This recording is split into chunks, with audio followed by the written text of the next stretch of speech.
tous les matins.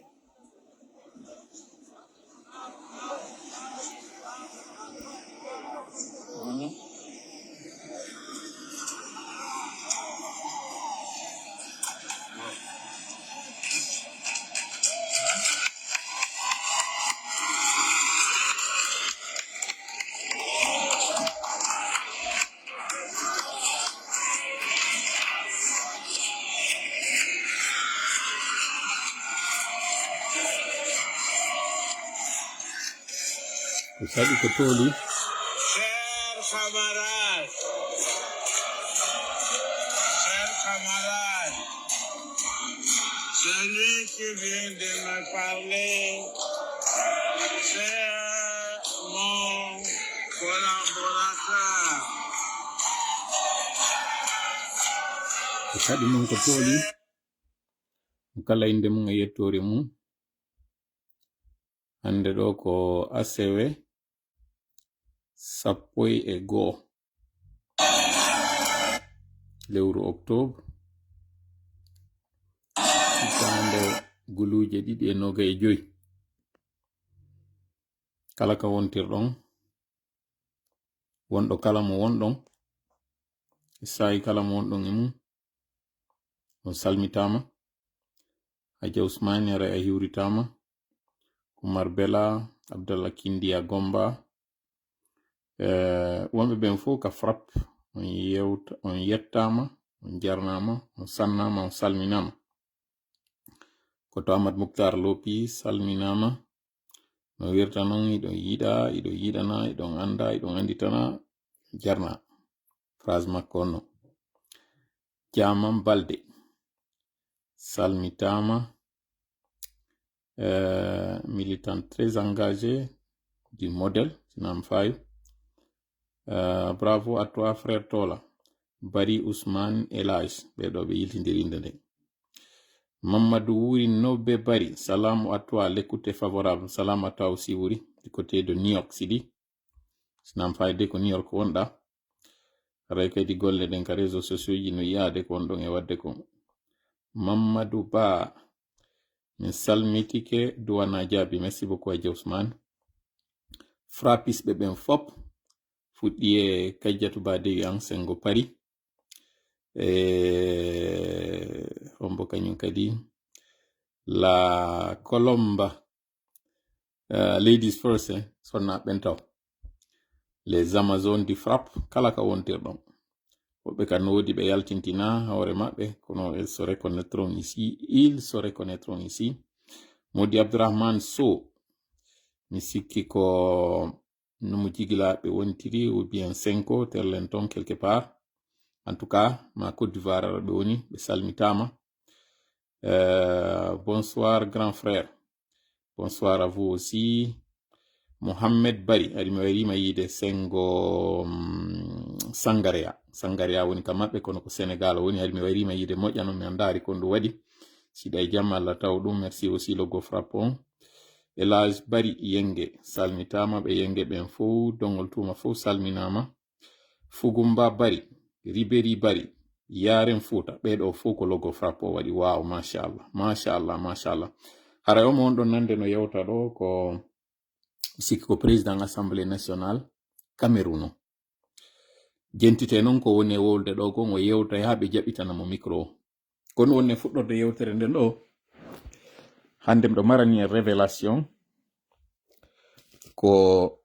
honno CNRD eɓɓiri annonce gol candidature makko on kanko jigawal ngal kanko mo hersata on kanko mo goɗɗal yurmede Allah woni e mum foduɗo hunnali on hoolaɗo jamfi on teddinaɗo jasini hoore muɗum on mo Allah yoolata ko neɓa Numurudu Dumbuya Mamadi Huɗa Halka Dumbuya ko honno ɓe eɓɓiri ɓe weddintinay en ɓe waɗa candidature makko on mi yeto on ɗo schéma on mi yeto on ɗo technique on mi yeto on ɗo stratégie on e mana hiilande nde ɓe waɗata en nden no ɓe hodirta en non ha ɓe inna woni candidat ko ɗum yeytoto en ɗo. Mi maƴina ɓe noon kaɓe woni ɗon ɓe anda ko ɓe jokki kon fop ino e sokeje meɗen iɗen andi ɗen humpiti. Ɗo noon yen arde ɗon o yi kadi mbodo wongo leyngom Moussa Moïse e Babila. O yiɗo hande vudewoji Moussa Moïse wonɗe e jindude ɗin. Kono kadi hersi hoore muɗum o seddi annabi Moussa mo initira on Moussa Moïse. A hersi hoore maɗa. A hersi hande Babila. Babila est venu du côté, le bon côté de l'histoire. Toi, tu as été du bon côté de l'histoire pour finalement trébucher, chavirer vers le mauvais côté de l'histoire. Ton père policier, s'il était là où il est aujourd'hui, il ne doit pas être fier de toi, Moussa. Et c'est pas pour rien que le jour de ton anniversaire, c'est aussi le jour de son décès. En fait, ça, c'était un signal très fort pour toi. Pour que tu saches que Dieu a fait en sorte que tu ne puisses pas avoir la paix. En tout cas, la paix du cœur. Parce qu'un jour d'anniversaire, supposé être un jour où on pourrait avoir de la joie, pour toi, ça s'est transformé en jour de tristesse. Toi qui disais que le cimetière où reposaient certaines victimes, si toutefois on démolissait ou on rasait ce cimetière, tu as dit qu'il y a des sépultures qui sont là, qui ne devaient pas être détruites. Aujourd'hui, c'est toi qui dis que Dieu, je ne peux même pas répéter la phrase que tu as dite là. Tu seras très châtié pour cette phrase que tu as dite là. Tu t'es substitué non seulement à Dieu, tu as menti en son nom. C'est grave hein, ce que tu viens de faire là. Dire que Dieu lui-même, c'est-à-dire toi maintenant tu sais le vœu de Dieu. Moussa Moïse, hein, tu as tapé fort. Hein? Tu as mis la corde très serrée dans ton cou, sur ton cou plutôt. Tu as osé aller être toi qui, c'est-à-dire tu n'as pas été que le porte-parole d'une mauvaise chose. Tu prends cette mauvaise chose, tu l'attribues à Dieu. Ça, c'est pour dire combien de fois l'ivresse du pouvoir. Et toi qui disais que le pouvoir, ça rendait ivre. Un jour, dans une de tes émissions, tu as dit que le pouvoir ne change pas l'homme, mais il révèle sa véritable personnalité. Et aujourd'hui, c'est toi qui nous révèles ta personnalité. Moussa, tu te rappelles après les élections de 2013, les législatives, quand je suis allé à Dafo pour te remettre les images discrètement obtenues le jour de ces législatives, tu te rappelles? Toi, tu es Colombo, mais tu connais que je suis plus Colombo que toi. Ces images-là, filmées ce jour-là, le jour de ce scrutin, sans que quelqu'un ne sache, c'est sur toi que j'avais eu confiance pour aller te remettre ces images. J'ai dit, toi, j'ai confiance en toi. Publie ces images pour que les gens voient ce qui s'était passé ce jour-là dans les bureaux de vote. Donc, je te rappelle ça pour que tu saches à qui tu as affaire. Et aujourd'hui, c'est toi qui dis que cette candidature-là, Dieu lui-même, ah, Moussa, Moussa, ta balance là, elle est en train de s'alourdir et les charges vont s'alourdir sur toi. Je t'invite à te repentir, Moussa. Sinon, Moussa, là où Pharaon sera, c'est lui qui a dit, Ana rabbukumul a'la, je suis votre Dieu, mais le Dieu suprême, il dit, c'est lui. Qu'est-ce que Dieu a fait de lui? Dieu l'a pris pour la première chose qu'il a dite et pour la deuxième. Tu connais c'était quoi la deuxième? Moussa, je ris en te parlant. Mais sache que je pleure. Pourquoi je pleure? Parce que quelqu'un en qui des gens ont eu confiance, aujourd'hui se retrouve à cette place-là. Qu'est-ce qui s'est passé, Moussa? Qu'est-ce qu'on t'a piqué à tel point que tu renies cette confiance, tu la piétines et tu ne te limites pas à avoir des problèmes avec nous humains. Ton créateur, celui-là qui t'a créé, celui-là qui t'avait sauvé le jour où on avait voulu attenter à ta vie. Le jour où ce commando-là avait voulu venir te prendre, tu as sauté par-dessus le mur pour t'enfuir. Tu penses que ce jour-là, c'est ton saut-là qui t'avait aidé? ou bien c'est Dieu? C'est lui qui t'avait aidé ce jour-là. Ah, il est capable encore de te saisir. Hein? Il va te saisir par le nez. Et quand il va t'attraper, Moussa, ton châtiment va être dur. Hein? Et tu n'as pas eu la moindre pitié pour ton compagnon Babila. Aujourd'hui, dont le père est arrêté, porté disparu. Il n'est pas porté disparu. Hein? Toi, tu avais même commandité à ce que lui, Babila, qu'il soit arrêté. Le même Dieu qui t'avait sauvé. C'est lui qui avait sauvé ton homonyme, Moïse, le vrai, Moussa. C'est celui-là qui a sauvé Babila. Et c'est celui-là qui va sauver le père de Babila. C'est celui-là qui va sauver tous les parents. Pas seulement celui de Babila, mais toutes les personnes l'a visé aujourd'hui. Hier, on a passé la journée à vous maudire. Et on fera tout vendredi encore pour vous maudire. Vous avez vu le signe, hein? Beaucoup de personnes nous ont contactés ou ont fait des audios pour dire, curieusement, hier, on rêvait que Mamadi était en train de se noyer. Une femme nous a laissé un audio, et je vous ferai jouer l'audio si toutefois elle me donne la permission. Elle dit qu'elle a vu Mamadi. Il était sur une falaise. Il voulait sauter pour aller sur l'autre rive. Puis tout d'un coup, la branche sur laquelle il était arrêté, sur cette falaise-là, la branche s'est coupée. Et ce qui était en bas comme arbre s'est transformé en eau. Il a plongé dans cette eau, il est parti. Un autre homme qui se trouve du côté de l'Angola nous a fait encore un rêve. Il dit que Mamadi était sur une pirogue. Il voulait fuir pour aller de l'autre côté, sur l'île de Casa. Tout d'un coup, son bateau, sa pirogue a chaviré. Il est tombé dans l'eau.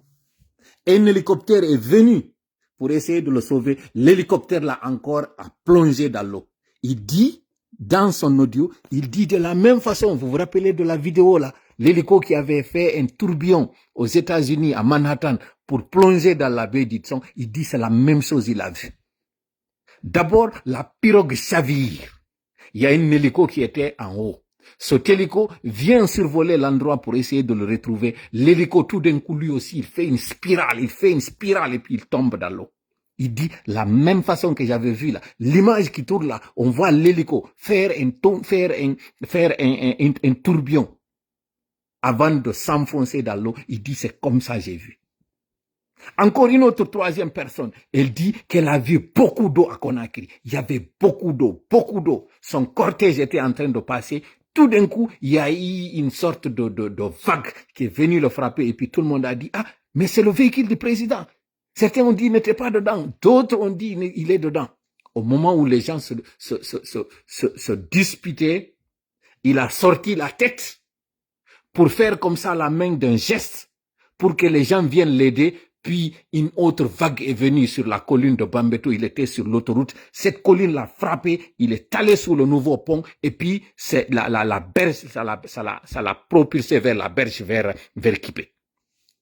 Comme par hasard, nous faisons ces doigts hier. Toutes ces personnes-là ont fait un rêve. La chose commune, c'est que Mamadi est parti dans l'eau. Vous pensez que ça, c'est un hasard? Vous pensez que ça, là, ça peut se faire comme ça? Et je suis sûr qu'en parlant de ces rêves-là, il y aura d'autres qui viendront dans les commentaires ici et dire, nous avons vu la même chose. Et hier, comme par hasard, il y a ce feu-là, cet incendie à Koza. Vous pensez que tout ça là, c'est pas un signe que Dieu nous envoie? Et aujourd'hui, vous avez vu ce qui s'est passé à Madagascar. Au Madagascar, on dit au Madagascar. En tout cas, il y a eu un changement là-bas. Ce que eux, ils ont pu faire, la Guinée peut faire plus. Et c'est là où nous allons commencer notre live. حضرتك أسأل مودون كتولي أعوذ بالله السميع العليم من الشيطان الرجيم بسم الله الرحمن الرحيم رب اشرح لي صدري ويسر لي أمري واحلل عقدة من لساني يفقهوا قولي ربنا علمنا ما ينفعنا وانفعنا بما علمتنا وزدنا علما نافعا واجعلنا للمتقين إماما ويكاد الذين كفروا ليزلقونك بأبصارهم لما سمعوا الذكر ويقولون إنه لمجنون وما هو إلا ذكر للعالمين وما رميت إذ رميت ولكن الله رمى بل نقذف بالحق على الباطل فيدمغه فإذا هو زاهق ولكم الويل مما تصفون وقل جاء الحق وزهق الباطل إن الباطل كان زهوقا ما جئتم به السحر إن الله سيبطله إن الله سيبطله إن الله سيبطله إن الله لا يصلح عمل المفسدين وما هم بضارين به من أحد إلا بإذن الله وما هم بضارين به من أحد إلا بإذن الله وما هم بضارين به من أحد إلا بإذن الله ولا يفلح الساحر حيث أتى فإن تولوا فقل حسبي الله لا إله إلا هو عليه توكلت وهو رب العرش العظيم إنا كفيناك المستهزئين إنا كفيناك المستهزئين إنا كفيناك المستهزئين والله يعصمك من الناس اللهم صل وسلم وبارك على نبينا محمد وعلى آله وأصحابه ومن تبعهم بإحسان إلى يوم الدين أما بعد hande ɗo ko asewe hawrituɗon 1 lewru 10 ɓurndun hindu inde octobre e nder nde hitande guluje 2.25 fewndo ka tawata ɗo 21 feƴƴiri minitaji 42 sengo konakiri koye nder o sa'i ɗo ma koye o sa'i ɗo wonɗen e tintodude hande kadi ɗo waɗen nde jonde meɗen ɗo nde tawata hande ɗo ko jogiɗen ko toɓɓe 3 toɓɓere meɗen aranerɗen en yiltitoto e ko tawata ara en landino jamma on yoɓe waɗa landoɗen ko honto ɓe fewdiye ɗum kon ɗum kadi ɓe yi'i sabu woodi buy addanɓe en koyɗi muɗum woodi buy yetiɓe en ko tawata kon hino nanditi ko ɓe hoyɗi kon sibi ɗon yewten non ko honno non CNRD eɓɓiri waɗugol ko ɓe eɓɓi waɗugol ngol kon ɗum ɓe eɓɓi waɗugol ko honno kanko Mamadi o annoncirta candidature makko en tout cas yer ko humpitiɗen kon siwi ɗon yewten non fi ko waɗi kon Madagascar ka tawata fuɗɗori sama kala yehiri doy sukaɓe ɓen innaɓe wo ko génération Gen Z kon ɗum ɓe waɗi Madagascar kon no tawiri kanko Ange Rajwell o seki o waɗi mukkal ko tawata kon ko ɗum habbi kañum Macron ko ɗum habbi kañum kadi Mamadi ko ɗum habbi kala ɓe dundarankeɓe wawɓe non ko ɗe ɗo woni toɓɓe 3 ɗi jogiɗen ni e yewtay non kañum kadi ka kuntoye toɓɓe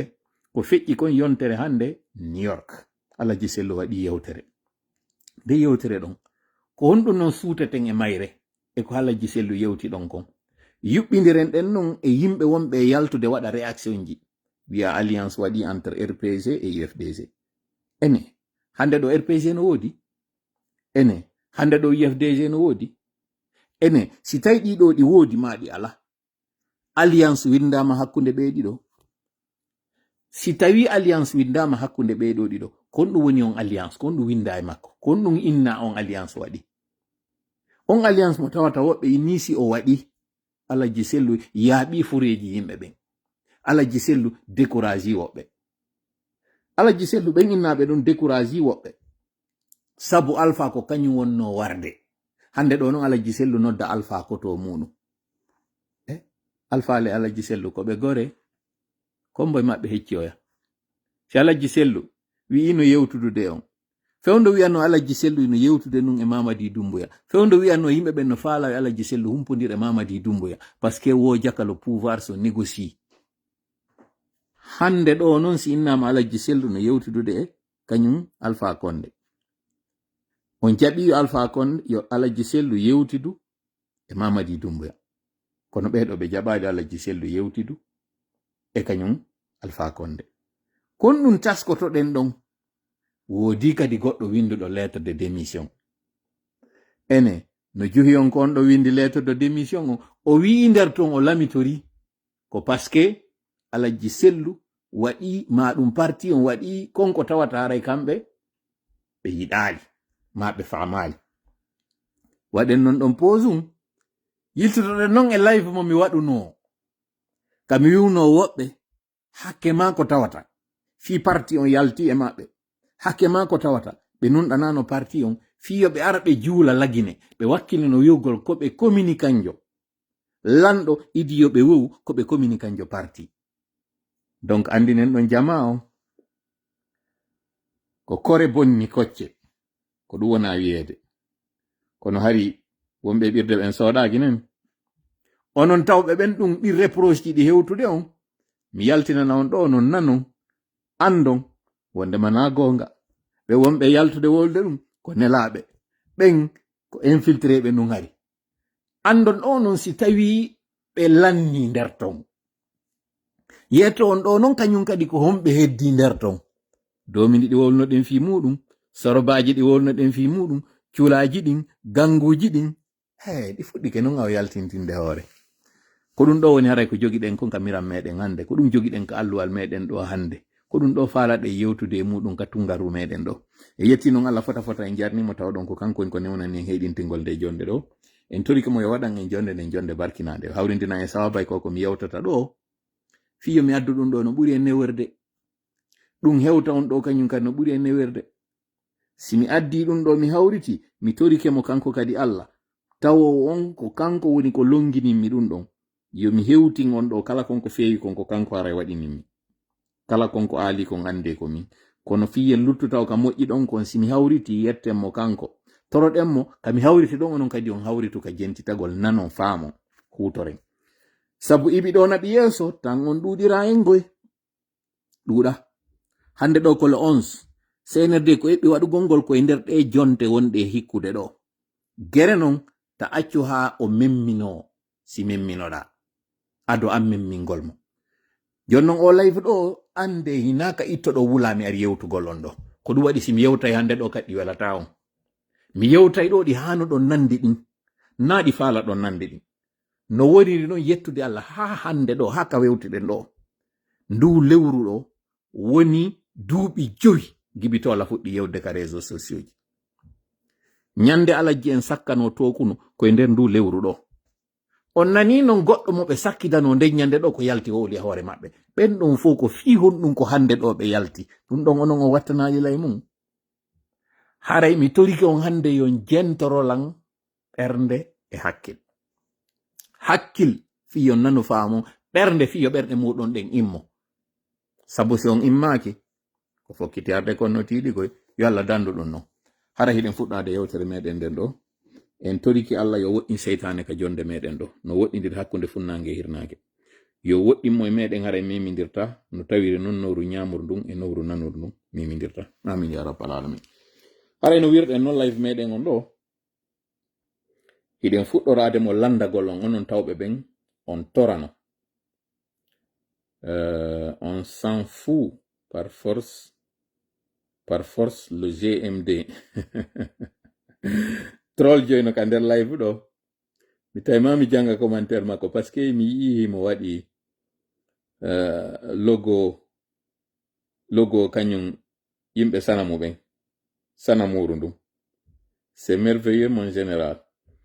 himo ɗo mi ala mo waɗande publicité o wiyay mo ɗo himo commentude nder ɗo mi blokatamo kañum kadi wara ɗo heɗo moƴƴa ko woni e wolde ko usine à troll maɓɓe on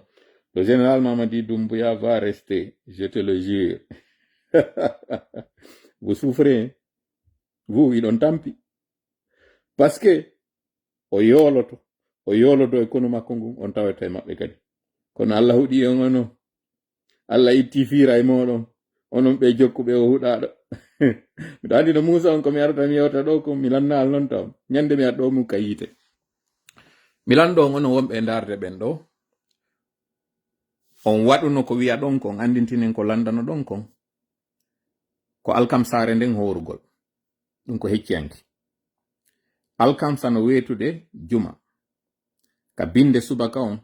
waɗugol astahfirullah laabi 70 si wetoyi nyallal juma ngal fuu tuma heɓuɗon feere wo huɗon senirde fuɗɗoroɗon mo kanko Mamadi Ammara Bawuri Usujiga e kala ɓen ha kala ɓe anduɗon ɓen communicanɓe ɓe fof huɗon ɓe o wawno wadde min mi wawno wadde yettude Allah anditen noon ko accès en on ni jonnon ɗo yen feƴƴude ɗon ɗo yon jabade no woodi woɓɓe waɗanɓe e ɗiɗi se ɗum ƴettay en waɗino nde ñande live e alkamsare nden fi andingol jama on andintingol ɓe ko ɓe hani waɗugol ngol mi yeto on noon wondema koko innete du'a e koko wiyete fi Allah no landi gomɗinal ko innete kon la foi la croyance si piwum hiɗa wadde kun ɗa hutiti hiɗa yawiti si kun latoto kun latantako ma siɗa wadde kun nun hiɗa felliti kun waɗay Allah wi en himo wa'ani en no woniranɗe Allah inni mo wonani jiyaɗo makko on no jiyaɗo makko on wonirani mo non c'est-à-dire sa hollike Allah no wodi fima an sanga kala wonante sida waɗani ɗiɗi simo wodi andu kadi kala ko toriɗa mo waɗan e ɗiɗi mo wawa wadde mo wawa wonde waɗanali no wawi wonde waɗanali si a waɗi kan o waɗata ɓay a hoolaki mo waɗata yahen non joni ka côté scientifique ka sengo gandal eneyi ɗon andi no wodi ñamoɓe condi fimoɓe gez ƴettoɓe kala konko cakinta si ɓe yehi ha ɓe woni addict ko ɓe innata kon addiction ɓe naɓay ɓe ka innete centre de désintoxication ka ɓe naɓete fi yoɓe ñawde iwa ko tawata kon ɓe duudete ƴetten ɗo misal welngal fingal goɗɗo wufo tankoro ma goɗɗo tawowo ƴakkay goro si woni o heɓali o duudete ma yarowo ataya si woni o heɓali o duudete si yehi non hande kadi ha tawi on tigi wata wonde ɓawo mum no wodi ka ɓe naɓete ɓe ñawdoye si ɓe naɓama non ñawdegol ton ko yoɓe jonne ko tawata ino waywa muɗum kono na kañum fi si ɓe duudama ɗum ɗon itta ɗum ɗon non tika ɓe jonnete ɗon koko cakinta goo kono wa'awa ɗumɗa si ɗuuɗi tun waɗay ko ɗumɗa waɗayno ko ɓe yeeto ton non waɗoɓe ɓen ka laptaniji ɓen kipoɓe ɓe ɓen aynoɓe ɓe dankoɓe ɓe yeetoto ɓe si ɓe ari ɓe inni hoore nden no muusuɗe ɓe wona piide misal wuufo tankoro so wuufali o fiiday hoore nden muusa gite muusa reedu muusa hara mo tutta himo giile ɗum ɗon fof heɓaymo ko tuma o heɓi tankoro on wo o wuufi iwa joni noon si on tigi innama ɗo yo wuufu yo ɗaɓɓu goɗɗum go yo ɗaɓɓu wano gosorkun waɗa ka hunduko mum kono kun gosorkun ɗon hara kono kun mari ko wayi waɗa si ɗuuɗi haray nafaali haray wayiwa si on tigi ndikka luttiɗa ɓe yeetoto non ñawdoɓe ɓen ɓe inna si ɓe ari ɓe inni on hoore no muusude jonneɓe goɗɗum fiyo iwu jonneɓe go'o jonnon ɓe ɗiɗi jonnon ɓe tati kono si ɓe artiti fayin ɓe inni ɓe muusede fiwata dose on ɗuuɗu ha tawata hande kadi ko sifa ko ɓe heɓaynoɗa kon ɓe heɓata ɓe inni jonneɓe comprimé je tawde na ɗum woni nder ton e piide misal ɓe ɗaɓɓay ko wayi o bombo woyni koko ɓe jonneteɗa haray no way kadi o bombon koko tawata lekki kino nder ton kono ɓe jonnoyaɓe ɗen bombon je tawa na lekki ki won nder ton ɓenne ɓe muru ɓay tun ka hakkille maɓɓe ko ɓe jonna kon ko kil lekki no ɓe muriri iway ko woni ɓe musude kon comme par hasard iway hara leyna kon ko ɓe faala ka ɓandu ɓe jonna ɗon ko tuma non ɓe inni ɓutti ɓe ya anda non si ko gonga is ko fenande kon ko ɓe wiɗon hari ɓe musede parce que ko gotel e piiji ɗiɗi ɓe ari ɓe wi ɓe musede kono na gonga ɓe jonnama non tun ɓe sikki ɓe hendike ɓe wi hande kadi ɓutti parce que ala no ɓe musude hari ɓe musede kono ɓaynayo ɓe jonne ha ɗum ɗo wona hande kadi ko battini maɓɓe sifa ko on drogue mo ɓe ƴettayno ɗon ɓe jonne tum ɓay tun kaka hakkide zuwata wona hande kadi ɓe holike e wi ko non wayi kañum kadi fi du'agol si a holike ko gonga ko du'iɗa kon battinay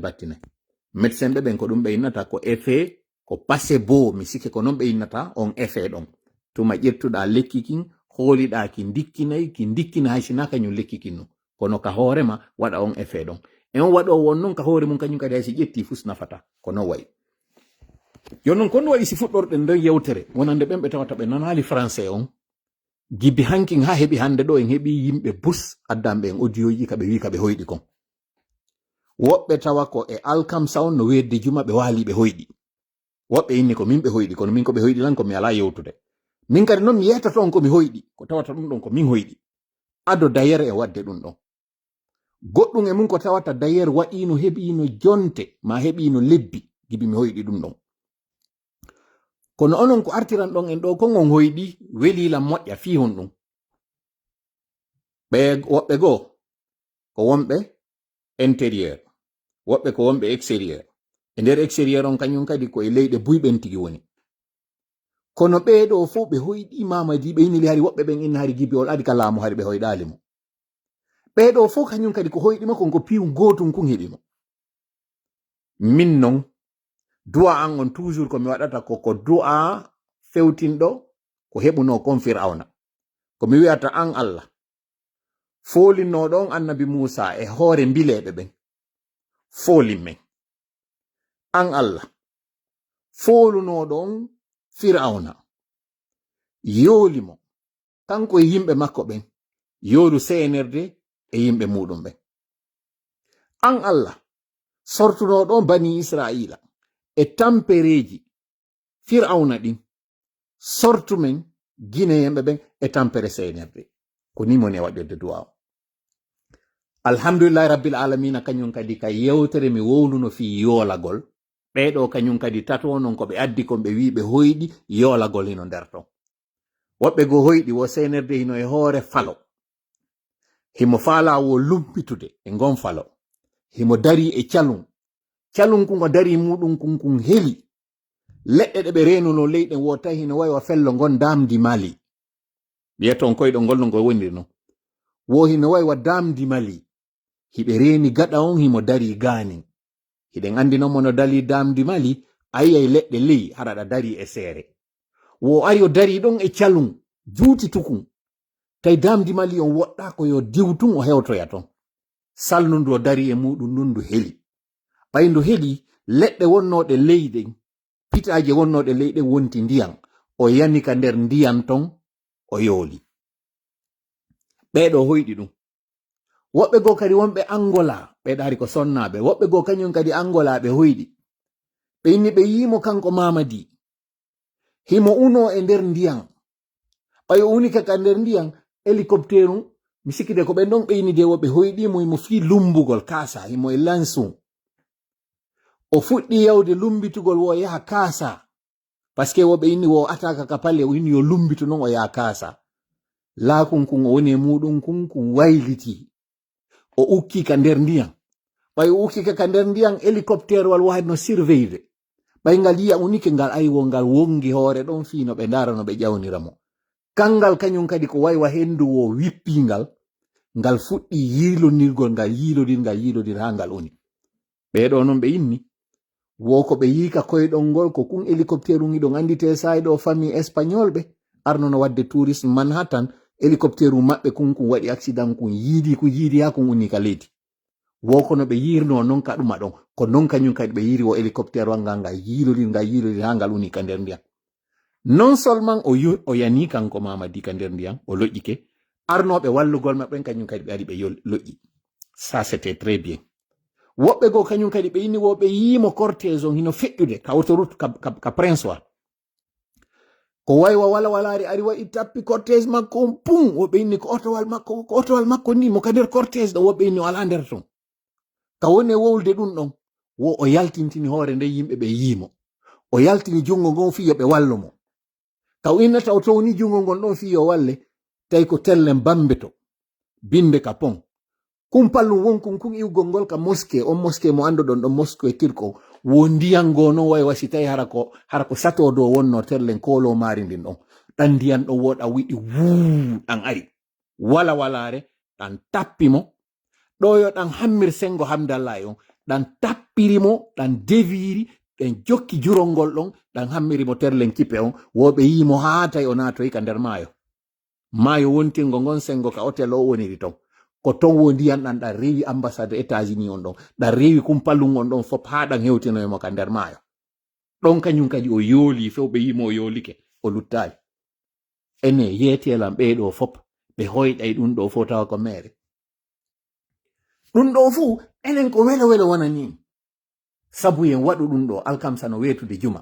ɓeɗo ɓe hoyɗa ɗiɗo fop ɓe addanayi c'est un très bon signe andon non ko no CNRD woni critiquirde ɗum ɗo fof ɓe immina yimɓe yo critique par ce que ɓe andi kuddi ndi nanngay ko non yawiti kuddi du'a kañum kadi nanngay ko non yawiti du'a so falano yiide mo konto ɗiɗo battinta yiyemo kuddi rewe muɗum yiyon non ndin kuddi kon ɗum yaltinanoy tamo yiyon kañum kadi on barkinaɗo no heɓi sattede yiyon konno yaltirta e mum awa si tawi ko waɗɗen ɗo e waɗi ngire action wiɗo fopp waɗi ha tawata trollji maɓɓe goo hino ka nder live ɗo ɓe andi e memi ka muusi ɗon kono ko ma ɓe rewriray woɓɓe ko no yawiti goɗɗo kono jangiri wo andi mbawdi Allah ndi ɓeɓe wonɗo yiide ɗo noon hande huulikon ko wonɗe wadde ɗo ɓe ardande ɓe inna wondema julɗo huɗata ko paske ɓe andi on julɗo ɗon si huɗi kon no battinirta iwen ɗon non joni aren e plan maɓɓe on non joni ko honno ɓe eɓɓiri ɓe aray ɗo ɓe annonce o candidature makko mi yiide balɗe ɗo yimɓe no wadde erreur inna yo annonce non candidature on so annonce ko on non o fuɗɗoto heɓude difficulté non ko ella janono Mamadi na on habbo awa annonce candidature makko so annonce candidature makko on koko minnuno on ko ñande 31 décembre no natude 1er janvier 2025 nange ngenge fuɗira hi funnange ke mutira hirnange bimbi weta ya huɓɓina e motoru ma mo oto huɓɓina e oto muɗum yahon ka golle jam walo tallo rien absolument rien fuy waɗata rien absolument siko ɗum ɗon habbi ɗon senerde no andi ɗo alajji sellu ko on ɗum joɗodi hino andi alpha seeɗa de ko on ɗum joɗodi heɓe andi ɗo mo kala ko on no joɗodi donc ɗum ɗeyƴinaɓe few ko on ɗum retandinimo ɗo ko stratégie de communication mo ɓe waɗata on par rapport e mum kono no woni on stratégie de communication Mamadi no andi wowlino haalaji buy ni moi ni aucun membre de mon gouvernement encore moins de cette transition ne sera candidat ka haala ɗon wandi ka circulde yo oɗo artoya inna j'ai décidé finalement je me porte candidat no sattanimo seeɗa no sattani ɓe kono noon ɓe eɓɓiri ɓe waɗa jentite moƴƴa kupoɓɓen kañum kadi sino faala fuɗɗo ɗo CNRD ko procédure de parrainage woni e waɗude ni on yi liste ji innama déposama parrainage on woni permis on nani kañum kadi ko Moussa wowli ɗo ko kono noon ɓe warirta ko organisation ji ɗin yaltata organisation kala tuma ɗe balɗe ɗo fof kaɓe waɗi meeting kala kaɓe waɗi fottugol ɗe balɗe ɗo o yiyay rewɓe ɓen innoya le réseau des femmes a décidé que Mamadi sera candidat ɓe yaltinay kan haala les imams ont décidé que Mamadi va être candidat le syndicat des transporteurs les mareyeuses ɓeɗo fop les enseignants ɓeɗo fop waɗay déclaration ji ɗe balɗe ɗo o yiyay ɗin déclaration ji moƴƴa non ɓeyda ɓe landike mo yo wonu candidat yaltande makko aranere nde o attata yaltude den kono o wiyoyta e mayre o aray taw o félicita jama on fop golle waɗɗe ɗen o félicita climat waɗuɗo on fi affaire o référendum ɗo o weltora o rappela o andintina ya quelque temps woɓɓe sikkuno ɗum wata wadde retour à l'ordre constitutionnel on hande kadi neke apporté de main mi répéta non phrase ji ɗin no ɗi windor non fiyoɓe andu ko nous connaissons même texte ji ɗi ɓe windi ɗi kono mone yaltinirde ɗum ɗo ko fi waɗugol ɓe en difficulté parce que hande kadi ils sont obligés de changer le plan parce que ɓe andi on plan ɗon humpitama onon komi yeti on ɗo nalaguinego e winda ɗum ɗo ko winda ɗum France naɓa Gabon naɓano Tchad hewti kañum kadi lagine fiyon andu moƴƴa là où ils sont cachés là nous c'est là on dort wawɗo kaka hoore tappete wawɗo kaka hoore tappata wawaɗo kadi kaka hoore tappete sorti makko arano mo waɗoyta ko félicitugol jama on ɗiɗo fof andina noon hande kadi o retour à l'ordre constitutionnel mo fof faalano hande kadi o hewti o nani no jama on ko wi ko o félicitiɓe tawata ɗon ɗo déjà taw ɓe jaɓi o ɗuma ɗo o référendum ɗo e o pourcentage mo ɓe jaɓiri ɗo o andi kombe ndo fa jama on hino adéri ko woni e wadde ko o weltori ɗum ɗo o nani kañum kadi ko ɓe yewti kon o jaabotoɓe en temps o porten ko acte numéro en on ni o acte numéro en ɗo numéro 2 de acte numéro en on ko ɗi mouvement ji soutien ji yaltoji ɗe balɗe ɗo ɗi wiyo en on wondema kanji ɓe ala candidat sina kanko o parrainage mo ɓe waɗi ɗo fuu ko kanko ɓe eɓɓi ɓe portay candidat parti politique ji goo kañum kadi inna décidi ko kanko wonata candidat maɓɓe ɓe yeɓe déposino ɓe waɗino ɗum on fof ko waɗete kon woɓɓe ha e woodi innoɓe ɓe yoɓaymo caution o so yaltoyi noon o wiyoya ka acte 2 o nani ka ɓe wowli kon il va réfléchir o yiltitoyto e maɓɓe ka haala ɗo kañum kadi ka bugite un peu partout koko waɗi o discours makko o félicite ɗo jama on fo partenaire ɓe ɓen fof o welto ko tawata kon o retour à l'ordre constitutionnel laatoto woni cette année o prometa noon konko ɓe wowli ɗon kon kañum kadi il va le répondre en temps opportun acte numéro 3 on noon tuma ɓe yaltoy noon ɓe waɗi gi propagande ɗo fop ɓe inni ɓe ari ɓe déposi inde makko nden ɓe waɗi kamɓe kadi ɗum ɗo fof kono jabaki taw o yaltoya noon o inna je vous ai entendu sifa ko watara yewti kon o yi discours watara on no waɗirno suspension ɗo par rapport e présentasgol makko ngol ɗo. Entre temps non ɓe yi atmosphére on jama on réagi sali rien ne s'est passé ɓe andi hande kadi marsi on andi wonɗo e ukkade e ndiya wulɗan ma e didere luggude on ti adora e nadugol koyngal ngal ma ndara leggal ukka yiya leggal ngal ko ha on to ngal yehi si andi konno luggiri si o yollo mamadi no ɓuri on fop hulude fewno ɗo conséquence ko ne wadde ɗo ko o gaynale fellutude mo andi aw koko waɗi ɗo kon no Madagascar ɓurti non kañum kadi hulɓinde mo ɓurtiɓe hulɓinde kamɓe dundarankeɓen fop hulɓini e France fi kala non France no tawa e mum kañum kadi mais yiltitoɗe laggine yewten ɗon wata en perde filon so yi non ɗe balɗe ɗo fo ɓe yalti wowliɗi haalaji ɗo fo jam walike tallike hunde mobilisation fu so waɗali ko wonɓe wiide yalte so waɗoyi men yiwe kanko mo andi ara hande kadi ko faala ko laatike le temps court e mo andi kañum kadi plus le temps court plus kamɓe ɓe wadde golle so yaltoyi non o wi'i sabu ko tawata komɓe forsimo sabu ko tawata komɓe jonnimo confiance o inna o confiance ɗo il faut que o mérita confiance on ko ndeññande non o wiyoytade je suis candidat o inna j'accepte d'être votre candidat ko ɗum o woloyta ça c'est l'acte 3 acte 4 on o yaltata fes o waɗa campagne o yaltata o waɗa ko jamma on yaltata waɗanamo campagne makko on si protestation ji waɗi ka acte 5 o accoya non ɓe innoɓe ɓen hande kadi no yaltude kala ka o andi yaltoɓe no wodi ora o nanga ɓe wala no eɓɓiri non kono mi waɗi simi yalti mi weƴƴitani on ɗum ɗo ko fi on andu pandanke meeting ji no waɗede États-Unis pandanke haalaji no wolede ka nder plateforme ji ko ɗum ɗo senirde faala ɗe balɗe ɗo d'ailleurs ɓe jonna en ka hilno ɗen ɓe yaltinana e yimɓe ka ɓorti ɓe yaltinana e scandale ji yewten fiɗin yalten essentiel on nyallal feƴƴungal wo senirde kañum no waddi cuɓal c'est ça qui est vrai ko lutti kon ce n'est rien mi weltori non discours Alaji Sello on c'est bien Alaji Sello yalti wi désormais il faut faire partir Mamadi Doumbouya par tous les moyens y compris par la force c'est bien Alaji Sello c'est bien konko yaltuɗo yewtuɗo non c'est bien mi weltori mais miɗo mari landal miɗo maapi seeɗa miɗo aani fiyon ɗum Alaji Sello acci ha tawata ko mois d'octobre 2025 alors que koko ɓe woni e wadde ɗo il devait faire ça dibirone fiyon ɗum Alaji Sello acci ha hande ka hewti ɗo tawa ko hande ɗo Alaji Sello woni e wirde qu'ils vont faire partie Mamadi Doumbouya par tous les moyens konto ɗi moyen ji woni ɗin miɗo landi ɗin konto ɗi moyen ji c'est bien beau c'est bien pour enfin Alaji Sello tutti ka himpare c'est bien woɓɓe inna e neɓɓuni no ɓuri tultude mais hande ɗo mois d'octobre à quelques semaines 28 novembre on kako 28 décembre on kon ɗum woni ko Alaji Sello jogi hande ɗo ko tawata ɗum ɗon si ɓe memmini ɗum ɗon itta e mo kanko miɗo mari ngal landal fewndo kam e wonno ka collège ka lycée plutôt meɗen marno professeur ɓe jannoɓe men hari géographie mi wowlata ko ka collège e ka lycée fo ɓe jannata min kono kaka collège ɓe atilan jannude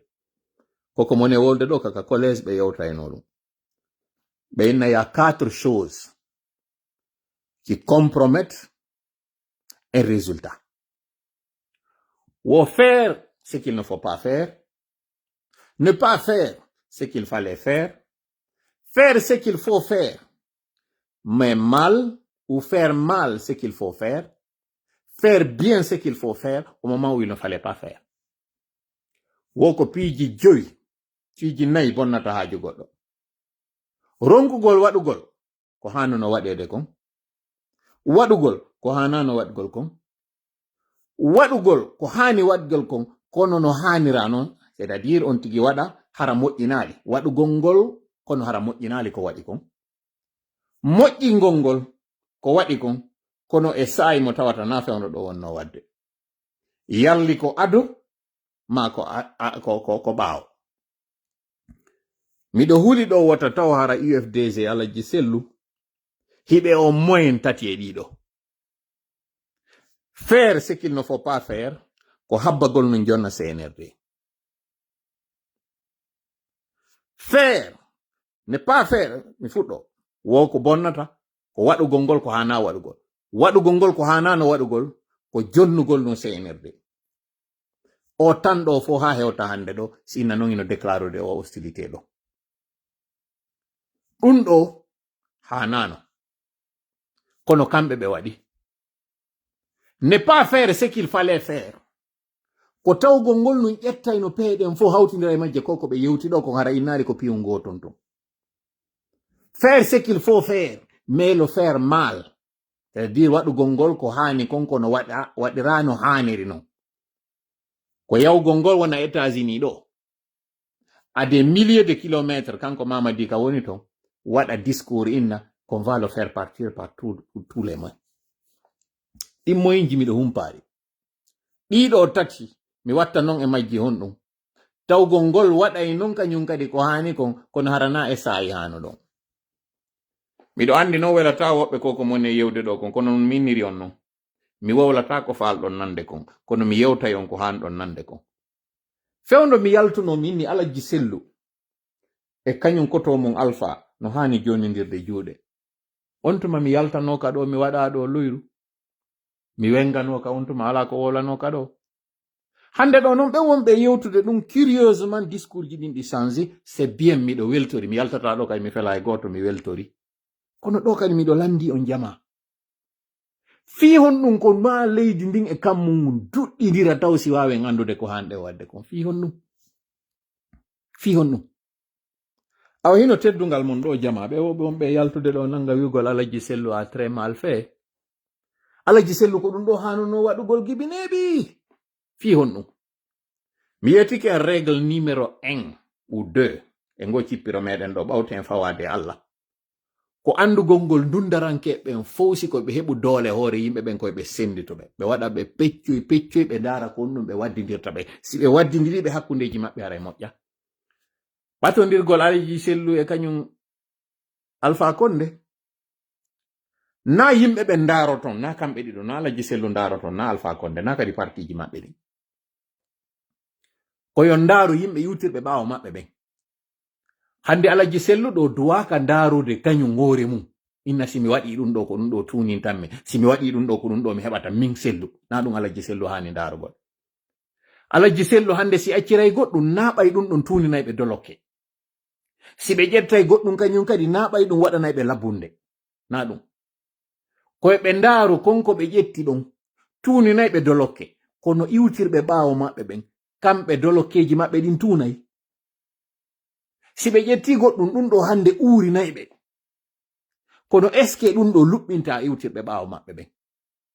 ko ɗum ɗo woni landal ngal Alaji Sellu hanulo landugo leader jo kala kañum kadi ko ɗum ɗo landoto hoore muɗum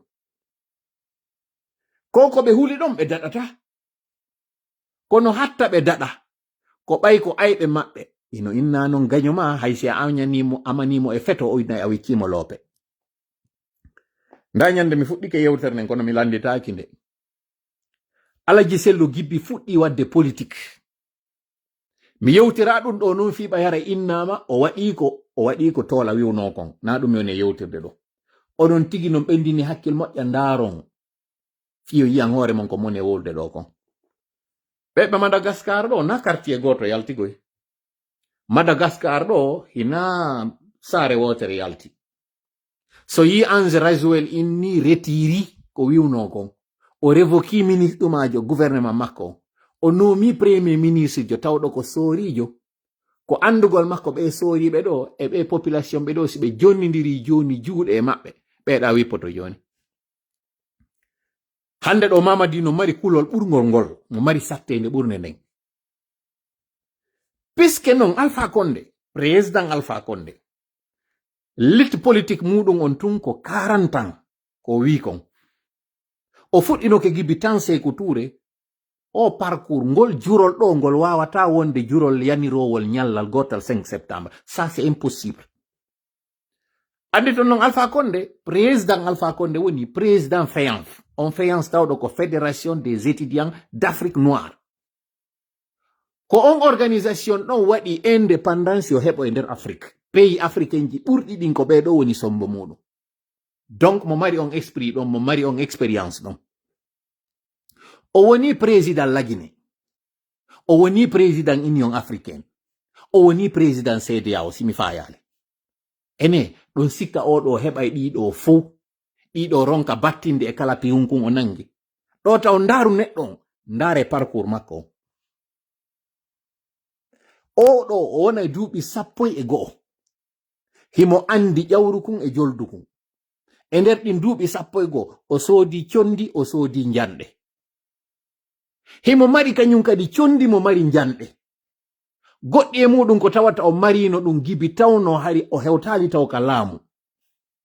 Mo mari o expérience ɗo, mo mari o mentalité ɗo. Nafi hande o nawi. Ene onon hiɗon sikka goɗɗo wawa e fokkintinde hande ɗo ko woni doole acca o ɓaawo. Yetela. Hiɗon sikka o e hoore ko jogi o expérience makko ɗo fuu, ɗiɗi mi linti ɗo fuu, fuɗɗinoke dartade Sékou Touré, dartike Lansana Conté, e hoore ko dalti ɗo kon fof o tuumirama ko waɗuno kon on tuma. Ene hiɗon sikka oɗo ko ma o tindine ko waɗata. Oɗo o wonay ɗi duuɓi 11 ɗo fof hara o ala mbuuɗi. Ene o wonay ɗi duuɓi ɗo fof kanko hara gibi o fuɗɗi o lit makko ko paykun ko ɗum ɗo tun o andi. Wala ɓiɗɗo mo mapuri, wala ɓengu mo mapuri. Ene hiɗon tañƴini oɗo ɗi relation makko fo à l'extérieur. Si heɓete ɗo hande nokkure nde tawata koye mayre wonete ko waɗi wo fokkintinire ɗon. Hiɗon tañƴini oɗo goɗɗo wawa wattirde o ɓaawo. Ɗo mi yewtiray on tu woni taw hakkil. Fi yon yiw andon oɗo mi yiɗi mi añi. Onon yiɗu ɗon añu ɗon oɗo wataka wattirade ɓaawo. So nani e sa e Amadou Tamaro Camara wonɗon kakaso inni le RPG est tellement gros qu'on ne peut pas le mettre de côté. Ko yimɓe ɓen on no yewde fimu kono ko mawɗo on o faandi. Mi haɗa waɗon mi arta non joni Alaji Sellu. Alaji Sellu ɗo no mari popularité few. Alaji Sellu hay si a addiɓe berɗe mayɓe ɓe immoto yalta immo. Ɓe kellana ɓe waɗana ɓe bende fuul. Ko ɗum ɗo kadi Alaji Sellu yiɗi. Ɗum ɗo kadi ɓe wawi ɗum ɗo moƴƴa. Hiɓe mari ɓernde, ɓe mari expérience. Le seul ministre golluɗo jonna projet, tawɗon projet on ko financement occidental. Projet on exécuta haalande mbuuɗi ɗin heddi, na de wiyeɗi lanni yo avena waɗe. Mbuuɗi yo extra kal lande, yo mbuuɗi go lande. Mbuuɗi heddi, ɗin mbuuɗi ɓe huniɗi ɓe addi ɓe jonni ɓen tawno ɓe jonniɓe. Donc si ko sango ka intégrité wigolngol ka nunɗal ɓeɗo no andira ɗum. Eneyi ɗon sikka ɓeɗo pendant 11 ans ko ɓe waɗi konka gouvernement. Et pendant 11 ans ka ɓe waɗi konka opposition. 22 ans goɗɗo no e politique. Ɗon sikka Alaji Sellu ɗo kañum kadi heɓali relation ji, heɓali expérience, heɓali base solide. Si hara hande ɗo padre fokkintini goɗɗum e hoore ɗiɗi o mari ɗo fop. Fi hon ɗum padre hino desidi kañum kadi wata wadde goɗɗum tawnaɗe Alaji Sellu. Donc en andi jaka IFDG kañum kadi Alaji Sellu e militant mum kañum kadi ko huyre janɗude nde tawata nde watake wattirede ɓaawo. Hiɗon tañƴini hande ɗo padre fokkintini ɗo ko fokkintini ɗo kon fo. Ɗon sikka hande ɗo padre wawa yiltitade ka laamu hara hande ɗo waɗu ko waɗi o ara o itta ɗo kañum Mamadi. Ɗon sikka o wawa joɗade ngu laamu ɗo ɓawte o dartede ɗi duuɓi ɗo fop o yi o wawata naɓude ndi leydi ɓeɗo tawaka. Ɗon sikka oɗo hande wawa e artude o jooɗo hara en tawaka. Absolument jaaba wongol ko wondema gasata. Ɓeɗo ɗiɗo no goto wata wadde goɗɗum ɓaawo goɗɗo. Ko ɗo non fotini murandum parce que Allah kafiɓe hande kadi ɓeɗo ɗiɗo ɓe tawno hanki hari ɓe fondi goto e maɓɓe accanta o ya. Allah ka ñeñƴal makko, ka mbawdi makko, ka honto ka yurmede makko. Ɓeɗo hankin ko ɓe wonno poɗodirde, ɓe poɗodiri ɗon goɗɗo ari tawi ɓe ɗon sorti goɗɗum juuɗe maɓɓe kañum dogidi e mo yehi joɗo yiɗa. O fondi non si o jaɓuno tun o yeyiɗa o inna o are sende ngara no gasa. En famotirayno e makko. Kono o desidi ɓeɗo ɗiɗo fi maɓɓe yewtetaki woni few. Hande kadi ko ɓe waɗɗo kon fo oɗa duuɓi 40 ɗin ka komba. Oɗa duuɓi 42 ka duuɓi 20 e goɗɗum ka politique. Oɗa duuɓi 40 e goɗɗum kañum kadi ka politique fo 50 sa hawtidiri. Ɓeɗo ɗiɗo expérience ji maɓɓe ɗin siɗi fo a hawtodiri ɗum, nous sommes en train de parler de 90 ans si fo hawtodiri ma 70 ans si fo hawtodiri. Ene onon hiɗon sikka kikalajo mo duuɓi 70 no wawi dirnirede ni tun koye payi koye ɗo koye duuɓi 4 e goɗɗo no wawi arde ittira ɗum ni. En fait comme fala wiide fiyo haala kan raɓɓi ɗum ɓeɓe on ɗo yaltude ɗo fof yiyani waɗi gi bruit ɗo fof koye penale ɓe woni ko wonɓe aigri ko huluɓe fi hon ɗum mi andina taw RPG kam on e yewde ɗo ni ala parce que RPG mo Alpha Condé créé on ɗo na on hande ɗo yehi tawto e CNRD yawɓe tawto e CNRD ɓen ko inde maɓɓe ɓe yehi ton kono noon ɓe yaadi ton inde RPG ɗen ɓe wi ko inde RPG hande ka wonɗen yewde ɗo IFDG ala parce que IFDG mo militant ɓe Alaji Sello o wi no habbi na on IFDG hande ɗo woni e woloyde ka gouvernement na on puisque noon hande ɗo IFDG go no woodi RPG go no woodi kono Alpha Condé jogo ala Sello Dalen jogo ala wotan yewtu en fi UFDG wotan yewtu en fi RPG ɓe wonɓe yaltude waɗa on discours ɗon fo c'est des poltrons c'est des trompeurs c'est des aigris c'est des frustrés mi holla on non seede ko aigri ɓe ko frustré ɓe hiɓe yaltude ɓe inna hande ɗo Alaji Sellu hersiniɓe Alaji Sellu moniniɓe Alaji Sellu yaltaniɓe kaɓe sikkano ɗon no woodi noon woɓɓe maɓɓe yahoɓe yewta ha nanga hoore muɗum ɓe inna pendant les 11 ans waraɓe ɓen fof ka axe justice waɗaka ɓe landi justice on mo ɓe woni landade ɗo yo justice waɗa ils sont en train de demander la mauvaise personne parce que hande ɗo si goɗɗo inni Alaji Sellu yo Alaji Sellu exige justice ma ɓe landike yo justice waɗu e hoore gestion Alpha Condé on qui est mieux placé que kamɓe géruɓe ɗo leydi ndin pendant 4 ans pendant 5 ans si tawno ɓe ko ɓe sincére waɗugol no justice ɓe wawatano combinude procès 28 septembre on e procès ko waɗi kon fof pendant les 11 ans fiyon no ɓe waɗali ɗum en fait comme fala on wiwde ɗi trolji ɗi ɓe woni e nelde ɗo yo ar buusa en noppi ɗin wowla ko woni e wolde ɗo kon ka réseaux sociaux ji yoɓe fewtu CNRD ɓeyna CNRD yo yaw juge hoore mum par ce que en réalité procès RPG procès 11 ans ji Alpha Condé ɗin ko sooriɓe ɓen hana ñawede ɗi par ce que ɗi duuɓi 11 ɗo fof à part ko waɗuno kon entre les deux tours ka woɓɓe memmini Sigiri meɓɓe memmini Kerwan ɗuma kan honno Kurusa woɓɓe memmini Kankan raɗi raɗa ɓen ton gere wa'i mi yi'ali ka militant jo ƴetti leggal sutani militant jogo mi yi'ali ono stratégie o fuɗɗinoke gibi 2010 goy 2010 kañum kadi fewndo alliance on waɗi entre Sello Dalen e Sidia c'est les mêmes on tuma kañum kadi yaltuno nangi noddugol ka radio ji inna Selluti nous a déçus victime ɓe amen ɓen fore kari amen yeggitali ɓe han joni en fait mi faala on tun hollude ko stratégie nawyuɗo wonɗon e yiide ɗo donc ne vous faites pas tromper o stratégie neeɓi ko waɗa 2010 ko on ɓe gollitirno ɓe yeeti militant ɓe Sidia ɓen Sidia yeeyi parti mum o ɓe inni Sidia wawata yawde alio e kanko Sello Dalen alors que ka fottano kon fore karia ɓe piwno woɓɓe maɓɓe ɓe lancani ɓe otoje ko nden hawre ɓe waɗuno on tuma Alaji Sello en fait tuma Alaji Sello nangi huyre yeɗɗude nde wo ɓe heɓay ka ɓe yalta ɓe wowla ko ɗum mi faala on yettade ɗum ɗo noon pour nous c'est un très bon signe parce que ça veut dire holli Alaji Sello memi non ko hanano memede ɗon ñande go mi landike en ɗo minni sa woni e nokkure ka tawata ko ayɓe ma tu won ɗon ino inna noon ko ya ƴettu ko faalaɗa ko miijitoɗa e mum moƴƴa kono ɗo ya waɗude fewjinoɗa mi landi noon ɗum ñande goɗo minni ko on ɗum waɗata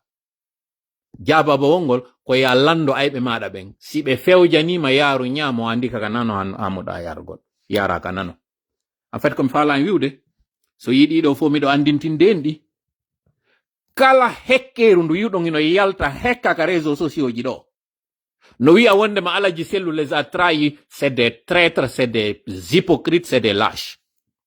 Alaji Sellu na ande fuɗɗi ƴettude des bonnes décisions babbi ɗin ara ka réseau ara ka daw ka bureau ji nder ton nanga wigol Alaji Sellu son ƴetti on décision c'est mauvais ɓe famina wondema ko on décision ton bonnante Alaji Sellu mi yiɗitano en ɗo 2010 fewndo Alaji Sellu immi yehi Wagadugu waɗugol alliance on kamɓe e Moussa Dadis c'était la bonne chose à faire mais ko mi wuno nanen kon faire ce qu'il fallait faire mais au moment il ne fallait pas faire Alaji Sellu ko 2010 hanuno wadde ɗum. Papa Koulibaly ari tawi ɓe inni ɗo yo aliyo e ɓawo goɗɗo faala andude taw kon ɗum woni sor Moussa Dadi Sonka woni Wagadugu. Alaji Sellu kon ɗum jaabino 28 septembre on e entre les mains de la justice. Kamɓe ɓe ala ka ɓe kipa ɗon. Ɓay o yehi o tawoyi padre o wi ko ɗum ɗon o faala. Padre wiwno moyno ka jungo ma ñaamo. Il ne sera pas du tout jugé. D'ailleurs, wonɓe ɓen ka CNRD mi ƴetta e woɓɓe maɓɓe mi nooma. Konto ma nomuno Ciegboro, konto ma nomuno Claude Pivi, konto ma nomuno ɓe nomunoɓen fof. Si Alaji Sellu waɗuno konko ɓe waɗno ɗon 2010. Non seulement ɓe hendotono foore on, ɓe hawtindira ɗon e ko tawata kon Sidi a tawtiɓe ɗon hande kadi no c'est fini. Ɓe feƴƴay no few. Kono malheureusement Alaji Sellu il prend toujours la bonne décision mais au mauvais moment. Il retarde. Malheureusement, comme on est au lieu de me yeti comme il faut la cause de Alaji Sellu. Mais puisque il faut, parce que ko fewti en kondo no se résume pas Alaji Sellu. C'est un tewti ke Alaji Sellu, un tewti ko Alaji Sellu woni wadde kon en yata e nokku. Puisque non bimbi ñande 28 novembre ɗo ma 28 décembre ɗo ko waɗoyta wo juuroyto en juuroyto e moɗon juuroyto e Alaji Sellu tawi accir Alaji Sellu ndu murado ɗo il faut en fop immoɗen fewndo mi yono 2020 nous sommes tous des selludalen han joni on vidéo no wodi je sais de quoi j'étais en train de parler. Alaji Sellu était très mal entouré et il continue encore d'être mal entouré. Voilà pourquoi décision ji moƴƴi ɗin fof si ɗi fokkiti si ɗi sakkaka wo koye ɗi critiqué. Comme j'ai dit encore une fois, ko stratégie tawɗo ko rodaɗo moƴƴa non, igginaɗo moƴƴa non, ɓowrina moƴƴa. 2010 ko ɗum ɓe waɗono Alaji Sellu. 2015 ko ɗum ɓe waɗi Alaji Sellu. 2020 ko ɗum ɓe waɗi Alaji Sellu. Tuma yuɗon ɓe fewjani Alaji Sellu ɓe na mayi seke ɓe andi ɓe gayni wadde hande kadi gantayru maɓɓe ndu. Ko mone wolirde ɗum ɗo, mi humpitike kino ɓendinede fewndo ɗo. Wiwgol sonna Alaji Sellu ko ɗum woni Hajji Halimatu ɓay kamɓe ɓe wawi natude lagine ɓe yalta que yo kamɓe yo ɓe dépose candidature indépendante. Jusqu'ici miɗo toleri on Alaji en mi yaltali mi yenni on ɗo mi yennali e goto kañum kadi e moɗon ton par ce que yetagol goɗɗo gonga ko hoyregoy. Kono ñande waɗuɗon ɗum Alaji Sellu e onon UFDG mi wallinay to gere on kadi no mi wallinirnomo non kañum kadi fewndo ka nangodirano ɗo fewndo communicant ɓe moɗon ɓe wonno yaltude atta kammi j'ai bien fait on tuma komi yaltuno ko on tuma par ce que comme prévenno kon ko ɗo yaltoy en fait komi falno hollude jama on wonɓe sakkade en ɓen ko ɓe wondo ɗon. Heureusement pour nous et malheureusement pour vous ɓe yaltini on tuma fewndo tawno CNRD no remude ɓe yalti ɓe waɗi ngesa maɓɓe ɓan on deññande toola on feri kelanɗe feri ɗon ɗen ɗo fop on sakkitori kañum kadi artoyde ɗon. Pourquoi onon ko neɗɗo on wonɗon attaquude na ideji neɗɗo on pourquoi awɗo kañum kadi noon no mi wallinirno on tuma cippiro ngo wonnoɓe arde ɓe wiya na IFDG hanoɗa attaquegol ko RP ko ɗuma ko CNRD mi walliniray noon kañum kadi fi affaire CNRD on mi yeggita e CNRD no wadden ko ne wadde ko mi yiltitoto mi kombata on mi kombatay on noon mi naata e noon hande kañum kadi e lince woɓɓe e moɗon mi yeto on ɗum ɗo c'est pas une menace parce que mi ndaari mi tawi en fop e yiiɗo en ndaari en tawi UFDG ala ƴoƴude parce que innugol ɗo ɗon fokkiti ɗo élection présidentielle onon e makko kanko CNRD ko yawgol blanchisa laɓɓinana ɓe jonna ɓe gonga e hoore ko ɓe waɗi ɗon ko mi wowla ɗum ɗo jama lagine on fop nana on idée mo wonɗon e yewtude ton gundo wondema yo Hajji Halimatu dépose candidature indépendante et que on yawye onon iɗon hooli vous allez avoir la vérité des urnes on accitirtaɓe hoore maɓɓe mi fewta jama on ɗo fop mobilise ɗon ko billahi si Alaji Sellu waɗi ɗum ennemi men numéro en andi hande kadi confirmi wondema Alaji Sellu est une top c'est un collaborateur du CNRD c'est un collaborateur du système mi wowla ɗum ɗo mi hoosa ton on kañum kadi mi fiifo ɗo on fop nanon Mamadou Sellu Dalen Diallo Hajji Halimatu Dalen Diallo onon ɗo ɗiɗo si on jooɗike on yewti ton no sereske wonɗo wo hay siko Abdoulaye Bas on fala wonɗo wo présenté mo ko billahi si on présenti candidat jo mo CNRD yara ɗo on confirmanima en ko wondema vous êtes un collaborateur kono walli wallitade CNRD ɗum ɗo andon ɗum ɗo taw fop jama on kadi anda ko on plan hande ɗo wona yewtede fi muɗum ça veut dire que ko wonɗo wolde kon na gonga wonɗo wiwgol wondema il faut les partir même par la force ngal dambugal on uddengal hande ɗo priorité men on fop ndegal numéro en ɓayɗon hoori ɗon mari militant ko noddugol ɓen militant e koko moni e sutade ɗo arigol ka lannugol live ɗon ɗo prépare ɗon ɗum ɗo wona mo kala ka woniri ɗon pré e hoori ɗum ɗon parce que fannimantiɗon waɗi onon ko kartal addata on e laamu on holli han joni on yaggali on jangali on faamali mi yalti mi furniti ɗum ɗon nda ñande mi ɓarindike andingol ngol mi humpitike ɗin option ji tati ɗi jogi ɗon ɗon kanko Ablaye Ba Hadja Halimatu et tammo mi alamo wolde ɗo parce que je respecte la personne pour le moment et c'est pas une personne très connue woɓɓe woli inni fo de usu donc andi o reseti joni non konko on ɗo e wadde ɗum vous êtes en train de vous compromettre on non mo tawata ɗon o jeeyaɗo e leñol goo mo tawata kanko tigi o déclini o inni o faalaka wadde ɗum ɗon sabu ɗum ɗon haɗi mi yalta mi wola ɗo inde makko ndeng ko ɗum haɗi mi wola inde makko les trois nollaki on circulé koko eɓɓugol wadde ɗo vous êtes en train de vous faire harakil ko ndi kañum kadi waɗirɗon geste mo tawata ko on jonni CNRD tan ha ɓe hewti ɗo ka jaɓuno ɗon ɗo yawgol tawe o dialogue maɓɓe e o koko ɓe inni ɗo wo ko yo waɗu à jour ko ni kañum kadi waɗuɗon men ɗo ha hewtoɗen hande ka wonɗen ɗo jama on fop yo prépare anda ko ɗum ɗo wona yewtere fu il n'en est pas question ɗum ɗon arten noon joni e yewtere nden ko mon e wiide en ko ɗo ko hannuɗe wadde ko na yen accu ha hewtoya konko mi yeeti en ɗo kon fof gere si a andi an e goɗɗo on jusodirta ta habbo ha waɗa ado an waɗugol kono non wonɗen adorde ɗum ɗon hande ɗo discours alaji sellu on ko haani kono yetoro jama on mo kala ka woniri hande ɗo prépare ɗen suɓoɗen ñallal e yi ko waɗi kon ka o site konno ko site minière vidéo ji circule ɗen ɗo ka jama on ari sunni camion je ɓen ɓurɓe ɓen iɗen andi ko militant ɓe RPG ɓurɓe ɓen ɓe waɗuɓe ɗum ɓen en tout cas nokkure ka waɗi ton ko nokkure nde tawata ko bastion RPG sifa ɓe noon ina ɗuuɗi koye wonɓe ton tawɓe ino ñoññinni no habbi ɗum ɗo ɓe ɗuuɗi wurin son jentitike description militaire jo ɗumajo kan agent jo maintien d'ordre wonnoɗo e filmu de on ko inni wo c'est des communautés qui ont quitté la brousse ɓe yimmi ɓe ari on andago e ko on ɗum fewndi ni on faama mi faalaka noon kañum kadi on faamo fof ni sooriɓe ino prépare ino habbi ko ɓe habbi wo ko fever men on ko yiwɗon waɗi ɗo kon Madagascar ko lagine ɗum hanuno waɗugol dañande so yimi attaque France tuma fokkiti wo ko France woni moye alerte de wiyamo hunde kaari no fokkiti dañande ka élection ji maɓɓe ko ɓe waɗi ɗo o mascarade maɓɓe ɗo ka ɓe inni ko référendum woɓɓe hari no gayni hebilade mi andina on noon ni taw alaji yaltuɗi ɗi naaɗi fof go yooti ɓe équipe no ndeññande yimɓe ɓe yalti na fo ɓe artidi ko ɓe jonnano kon fo artali na kadi yaltunoɓen fo arti ɓe jonnuno alaji ɗin na ɓe fo arti ɗin ɗon non alaji ɗi tawata ɗi artali ɗi tawtodiri alaji go kañum kadi yaltinanoɗi tawtodiri alaji go kañum kadi maranoɗi tawtidiri kañum kadi alaji go kañum kadi arɓe kañum kadi adda mi wowlata zone ji ɗin ha mi comprometa ko woni kon ton mi faala tun andinde on mi ɓasinana on sooriɓe ɓen hiɓe habbi ye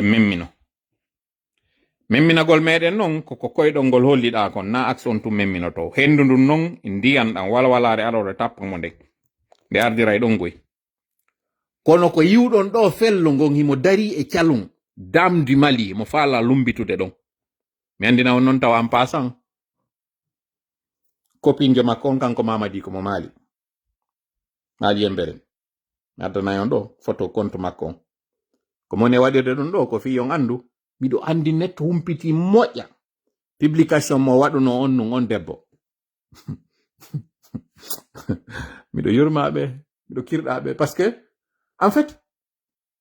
andi ɗum ina wawa koye pay koye son inni suuɗagol on andi koye ɓe ƴettu juuɗɗen ɓe waɗa ka yeeso ɓeyna mi suuɗike hara ɗareni ɓe waɗa ko noon CNRD woni e waɗde koko yimɗon ɓe waɗa ɗo ko noon wa'aninmi par ce que ko ɓe woni joɗade ɓe yewta kon fop ɓe halda kono wayri bon be jonna yon do ka be intoxica on de balde do be na bon dissolution gi gouvernement wi do be jonna on ka hilno don de balde do yimbe be yiya dum do kadi fo ino tawa ko be ko ça ne doit pas nous intéresser wota goto kadi arunanga wi be no rappelu golbe wonde ma be respectali ay constitution ma be ko dum be fala ko e yalto ene légitime ko e yalto ene wi ngi de rappelude be wada dum do enen sikken en critique be woni ko dum be fala ko e wadu ngin communication wi enen tigi pousembe be wadu ko hanono wadu gongo nini be andi ko 5% yalti vota ni be do puisque non be andi tawtaka ko be fala ko enen tigi e yalto revendiquing innen be voti constitution keso on constitution keso no wi be hanno wadde hunde kay be hanno wadde hunde kay se wadi dum non c'est que de facto en jabi jaka be wadile en jabi de facto kon don hani wonde sariya on wano minani do be no inna babe mbabila nangama be duwano kanande nangede constitution mabbe keso ko dum do wi no protege dum do be inni l'école uditama l'école be nayo yobu ko be yawbe jangoya tum gratuitement ko plan CNRD on non ko din foronji banana be woni on ejetude si on anda communication on wata yi de l'effet ko inete kon communication bref de toutes les façons comme fala yetade si jama on bembindi ke no ko ngotum do wattago do CNRD kono si jama on fo kadi memminike de blendeje dudo de wi image ni donc andi blende hino mari kure limité ko wawata wadde wo kadi si yimbe duudi ha ko yimbe sappo e der blendewal goto si duudi ha harangal jando ha fejjidi ko yimbe sappo wonata der ton jon non considérer 150 blende yetten 150 on nombre don wi en 150 blende no wodi ma yetten 300 hay e sai ko wobbe no do 300 blende ari multiplier don 300 par 10 personnes haran yettu burde e jandude den 10 personnes 300 fois 10 ko jeru na 3000 agents et 3000 agents be do fopo be wona sur toute la Guinée ko wombe ben Conakry be do 3000 agents be senditebe non joni pour 33 préfectures ara yawno configuration ara non 33 préfectures o 3000 do senditanemo 33 préfectures hara préfecture kala ko blendeje jelu hebata préfecture kala ko agent be jelo hebata en wi ko de 300 sare kala si nama hara ko be ko 300 nous avons 33 préfectures si nama joni sare kala yo hebu 10 ko 300 jidi lanna hara no heddi 3 préfectures di hebari hara inno 10 blende in 10 blende ji don si tawi inni kanyum kadi di kala ino mari 10 personnes 10 fois 10 ko 100 ene 100 personnes wawa e darta de Zerekore 100 personnes wawa e darta de Kankan 100 personnes wawa e darta de Pita si be sambe do mo kala e mabbe jonnama finkari dim finkari ko ndi wawata wadude ko 150 kure ndi wawata wadde sinara ko senje rambo den be jogi 150 ene don tanjini di 150 jido si di multipliama par 10 o 1500 be wayarde wara Guinée be ben fu en fait comme on est wadande o calcul ko yon famu CNRD fetale haka yalta ina wara 14 millions de Guinée be wawata be fetale ha don hibe feti hay be feti be jawdi kono CNRD wata warde hay 500 personnes be wawata e yido Ange Rajouel o yaltuno do yobi hay mbudi o jonni soribe o noddi be wadani be mo kala 300 euro kako 200 euro alors que non ko be o hebude ko moyendo o sikki dum do waaway mo dandude comme fala wiude tayin habbo ha CNRD wada ko ne wadde do kon fo jawalo talloyden diddi mobilisation o yo fuddo fewndo do hande do discours ala jisellu innayo mi landike en nane minni kon dum woni moyen mo be jogi on be jogaaki be ala finkari be ala mbudi yonoji fi darta gollon padre no jogi dido fo kono koko jogi do kon fo o jogaaki be yimbe tawbe ko be déterminé partout e der la Guinée on mo jogi militant be goy kono jogaaki be partout ala jisellu kanyum kan no jogi militant be goy be jogi be kadi partout kono be jogaaki o moyen do si be do dido hawtindiri mo kala e mabbe jonni consigne goto ono yalte tun hedo do menen ko lutti kon ko me wadata ko dum do mi woni on e wiide anton non ka réseaux sociaux do mi arta mi wejjita fogoy plan on foppo yetata ke do plan on fou naɗo addete o yewte ɗum ɗo noon mi yewtu par extrapolation mi naɓay on ka ɓuri hattude ɗon andon noon ɗen blendeje ɗon kañum kadi si ɗeɗo fopi yaltinama ka yaasi ɓe soriɓe ɗo fopi ɓe mari ɓeygure ɓe soriɓe ɗo fof koye men ɓe jeeya ɗon sikka ɓe ɗo fof ɓe jonnete moyinji ɗin ɓe yalta ka yaasi ɓe fewta o population ɗo ɓe fellamo fiyaden goto. C'est une question de logique, c'est-à-dire ko hakkille moɗon ɗo mi woni e findinde ko kanje mi woni e noddude on andi ko koynete dictature ndundarankeɓen fof ko mythe ɓe créata hoore maɓɓe ɓe waɗa mystère c'est-à-dire ɓe waɗa hoore maɓɓe kukuwi ara ningi ko argol taw faminana jama on hiɓe mari on soutien mo tawata goto jogaki wano fewndo Firawna e fewndo Nimrudu ko bileyagal ɓe wonno gollitirde ɓe ɗaɓɓi noon sooriɓe tawoɓe e hoore bilewu maɓɓe ngun kañum kadi ko ɓe sooriɓe ɗo yata nanga par ce que na jinnaji maɓɓe ɗi yayno nanga jama on ko woni ko jinnaji maɓɓe ɗin wiyayno jama on son sutanike o hunde o wawantamo kural natata e makko finkari natata e makko fu son gaynantamo jama on waɗa ɗum ɗo ka hoore maɓɓe ɓe hoolo ɓe inna d'ailleurs si a ari a ɓatikemo o anday siɗa yeɓi waɗangol mo ka boni o anday ɓe waɗa ɗum ɗo ka hakkille mum Sékou Touré ko ɓe wiyayno wo Sékou Touré no marnowo hari hurundare wo si tawi goɗɗo no falanamo goɗɗum si ɓatike hurundare nde wonde ngaɗa nde andinamo o anda ko hombo wo kollum kun sappomo ko ɗum mi nanayno no wiye ɓe gollitir ɗum ɗon ɓe inni wo ko hay goɗɗo eɓɓi waɗangol mo ka boni si a ari a memay mo tun hande kadi hakkille maɗa ɗen majja ɓe yewtiri ɗum ɗo suka mo ɓe ƴettuno ɓe sulinimo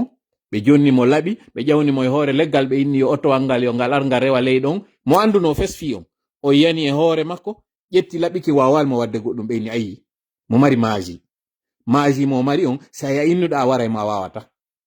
ɓe aawi ɗum ɗo e ko e jama on huli inni na o memeteɗo ɓe inni o mayata miɗo anditi ka monno paykum Sékou Touré hale mayino de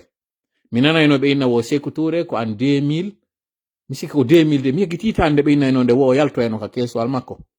ɓe inni wo o mayali wo seede on wo ko bebediru ittano wo kanko mo Maroc wo ko bebediru ittano adda lagini wo ko dunnaɓa surra wona goga wona neɗɗo won ni kanko o mayata Firawna kañum kadi o nawnatano c'est vrai o nawnata fi hon ɗum non o ñamayno o ñawdotono kanko na ha nawnare nden hari ara e makko kanko hari si o andi tun nawnare ari no woduno ko yahayno o ƴetta hara kanko nawnari ɓe yiya non ɗum ɗo ɓe hooloɓe hoɗɗo kanko nawnata o mayata ko ɗi mitji ɗo ɓe waɗata e hoore on tigi Mamadi ɗo non kon ɗo waɗini jama on o wiwɓe taw mo mari sanamuji mo mari lekki kala anduɗo waɗanaymo goɗɗum o anday ko ɗum ɓe waɗi e hakkille jama on ɓe watti ɗon kañum kadi ɓe inni français ɓe no soutenimo ɓe mbari service de renseignement téléphone ji ɗin fof no écouta kala ko ɓe waɗi périmètre on ɗon fof caméraji no ka dow satellite no hollude jama on fof waɗi ɗum ka hoore mum hooli hoɗɗi kile invincible o memotako Allah non ka hollugol en ko fenande yi ko feƴƴino kon 4 novembre Allah waɗi caméraji ɗi ngolli en ko honno sukaɓe seeɗaɓe ari nato e kalum yehi yaltino e prisonnier ɓe feƴƴi kalum yalti fewnaɓe ɓe haaɓe hewti balliye yiltiti kañum kadi maƴƴini ɓe e yi ko feƴƴino ɗon kon en fait Firawna kañum kadi ko ni Firawna faminanno jama on wondema bileɓe makko ɓe ngala ko gaynata kono ko honno non on dundarankejo yanirta ko tuma jama on defimo kono non ɓe defirtamo koye Allah hollu jama on ko wiɗon ko ina gonga ɓe faminana jama on ɓenna ko ɓe allaɓe yiltete ka qissa ashabul ukhdud ko yimɓe tawnoɓe ko feranoɓe e nder guyanji yiite ɓe wara kono non ɓe warirano ko ɓay ɓe dartike lanɗo dundarankejo ɓe inni men andi na woni Allah c'est à dire ko mi faala wiide fiyo haala ka raɓɓi ɗu koko wonɗo yiide ɗo fof ɓe wowlana on ko penale ñabbale seede noon ko moni on e yetade ɗo kon gibi min fuɗɗi humpitade ko moni humpitade ko gonga senirdi no anday no topjo sino tawa e maɓɓe haray no ɓe wawi no nangude ɓe wonɓe men humpitude ɗum ɗo c'est une question de logique moni on e yewtude siko gonga gibi mi fuɗɗi o yetade ɗo mina par exemple mbuɗi lanni haray yahay woni e simple ji ɗin haray yahali wonɗi compliqué ɗin ene ɗon sikka koko moni e yewde ɗo fof ko nitu moni e humpitorde ɗum ko wonduɓe e makko kanko tawaɓe e kañum décision ji ɗin ko ɓeɗo ɓe gaynata tun huccitaɗa yeyeto men inda ko ɗum ɗo ɓe eɓɓi ɓe nan kadi no yaltu yetoɗa jama o ɗi mbuɗi ɗi wonɗon e yiide ɗo ɓe eɓɓunoɓe sensay ɗi si mi yaltano mi woɗɗum ɗo ɓe waɗayno ɗum ɗo fof ko minon e yettorde ko fiyon andu c'était mythe na e maɓɓe kadi fuɗɗi c'est comme ça que tous les dictateurs ça c'est miɗo anditi hari mi nanayno ɓe inna wo burkina ɓe ɓen fof no ñawdi ɓenna rébellion ji aroji ɗin fof yiidoɓe burkina ɓen sa famotiraɗe ɓe burkina ɓe rébellion maɗa on marsata e yiiɗo restaurant ɓen ko holli en ko fenande ñabbande ɓe inna wo danso koɓɓen fof no ñawdi kure natata e maɓɓe ɓe donsoɓe kure natata e maɓɓe ko gille janduyi ɓe waɗa ni ndaare ɗo hande vidéo ji kañum risteroɓe woni ɓe nangirde wara ɓe fella ɓe kadi jeyso jama fof ɓe holla na gonga kure no nata e maɓɓe en fait ko sa holike goɗɗum wona gonga ko fenande ñabbande ɓe wiyayno Blaise Compaoré ko waɗi so wawi Thomas Sankara wonmo mari lekki ki lekki ɗon ino waɗi kanko ko il est invincible o fellotako o yiyotako o mutay ɗum wolano hoore makko ɓe inni wo ittotako e laamu ɓe inni mo mari lekki wo jama on déjà rebelotako contre makko en fait tuma nan ɗon ɗum jaɓuɗon waɗɗum ɗum ka hoore mon ko ɗum kadi laatoto o memotako o hewtotako c'est faux Dadis kañum kadi c'est la même chose ɓe faminannomo minanno ɓe na Dadis no ñawdi ko mo kure hewta e makko o mo ɗon e yiide ɗo ko honno tumba ko fenande ñabbande ko ɓone wiide ɗo ko imo wawi fino yo welu simple mi holla on ɗo koko wona yewtede ɗo kon fof c'est de la légende c'est des artifices ko fenande hiɓe mari ɗo mbileji mo ɓe inni wo ko Moussa Kafiri woy mo andi ko arata mo ñawdi ɗe balɗe ɗo waɗi accident mo barminini mi waali siko gonga o wiyeteɗo ɗo Moussa Kafiri no ɓe wiri non hino andi ko woni arde ko fiyon ɗum o wawano andude wondema o waɗay accident on accident kadi mo woni wadde o barma e otowal makko ngal lannay siko gonga o ino yiyayno ko woni arde si c'est vrai no ɓe woni wirde non kamɓe ɓe andi ko woni arde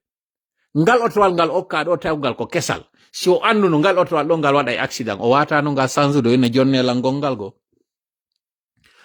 si seede Allah hakkil no ñaawa jama koko mone wolde ɗo fof mi harto ko hollugol on c'est une légende c'est faux ko ɓe woni wiide ɗo ko vous êtes sur écoute c'est faux c'est archi faux équipement jiɗi ɓe jogii ɗin ko équipement woy to so koyni koye ɓe woni humpitode ko tawata min tika mon ɗo miɗo wawi hakkude téléphone goɗɗo mi anda ɗum aussi simple que ça miɗo wawi andude ɗum c'est dire na ko wirni hay seeɗa ko ɓe woni wadde kono puisque yimɓe ɓen janga yimɓe ɓen no weli hulɓinde ɓe ara ɓe faminana on qu'ils ont le contrôle sur tout c'est faux c'est archi faux ils n'ont pas le contrôle si ɓe marno contrôle mi yeetiki on ko wanno kon 4 novembre ɓe anday si ɓe marno contrôle piiji buy wano piiji buy sumuɗi ɗo ma piiji buy wa he ton to naɓan ɗo e yewte to juutina yewtere nden en fait mi faalay on faamu ko gara marja wonɗon e yiide ɗo seynerde fus sina hendu rien ya foy zéro ko honɗum no waɗi si ɓe jooɗi hoore mon ɓe entretenu ka hoore mon déjà taw wondema ils ont le contrôle ils n'ont pas le contrôle ɗiɗi ɓe faminani on que la partie est gagnée ɓe gayni fof ɓe wawi c'est faux ɓe maîtrisa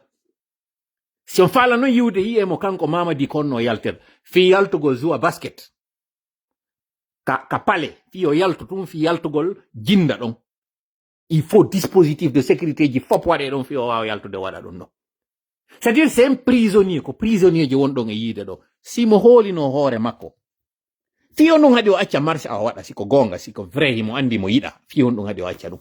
simo andi mo yiɗa e mo andi ko populaire hanno acca Sidia Touré selludalen Alpha Condé candidata siko gonga simo anduno ko gonga fi on ɗum o ƴetti o yayu naɓɓe o sokoye ɗo Aliou Ba fi on ɗum hande ɗo Aliou Ba est plus populaire que lui Aliou Ba est plus digne que lui mais puisque Mamadi c'est un lâche le L, la I, Mamadi c'est un menteur, le M, D Mamadi il est dangereux, le 2, c'est ça LMD. Tu es un lâche, tu es un menteur, manipulateur, tu es un drogué, tu es un dangereux. Tu devais avoir honte. Un jeune frère à toi, Aliou Ba, c'est ton cadet, il est plus jeune que toi. S'il y a quelqu'un qui peut s'estimer digne, c'est lui Aliou Ba, pas toi. Toi, tu n'es même pas digne de ta famille. Tu n'es pas digne de ton rang, tu n'es pas digne de ta tenue, tu n'es même pas digne d'être un parent. Tes enfants ont vu que tu as été lâche, tu as été un tricheur. Parce que pour que tu puisses te présenter pour des élections, il a fallu que tu écartes tout danger. Ça, c'est quelqu'un de fort, ça. Et tu dis que tu es allé à la mort.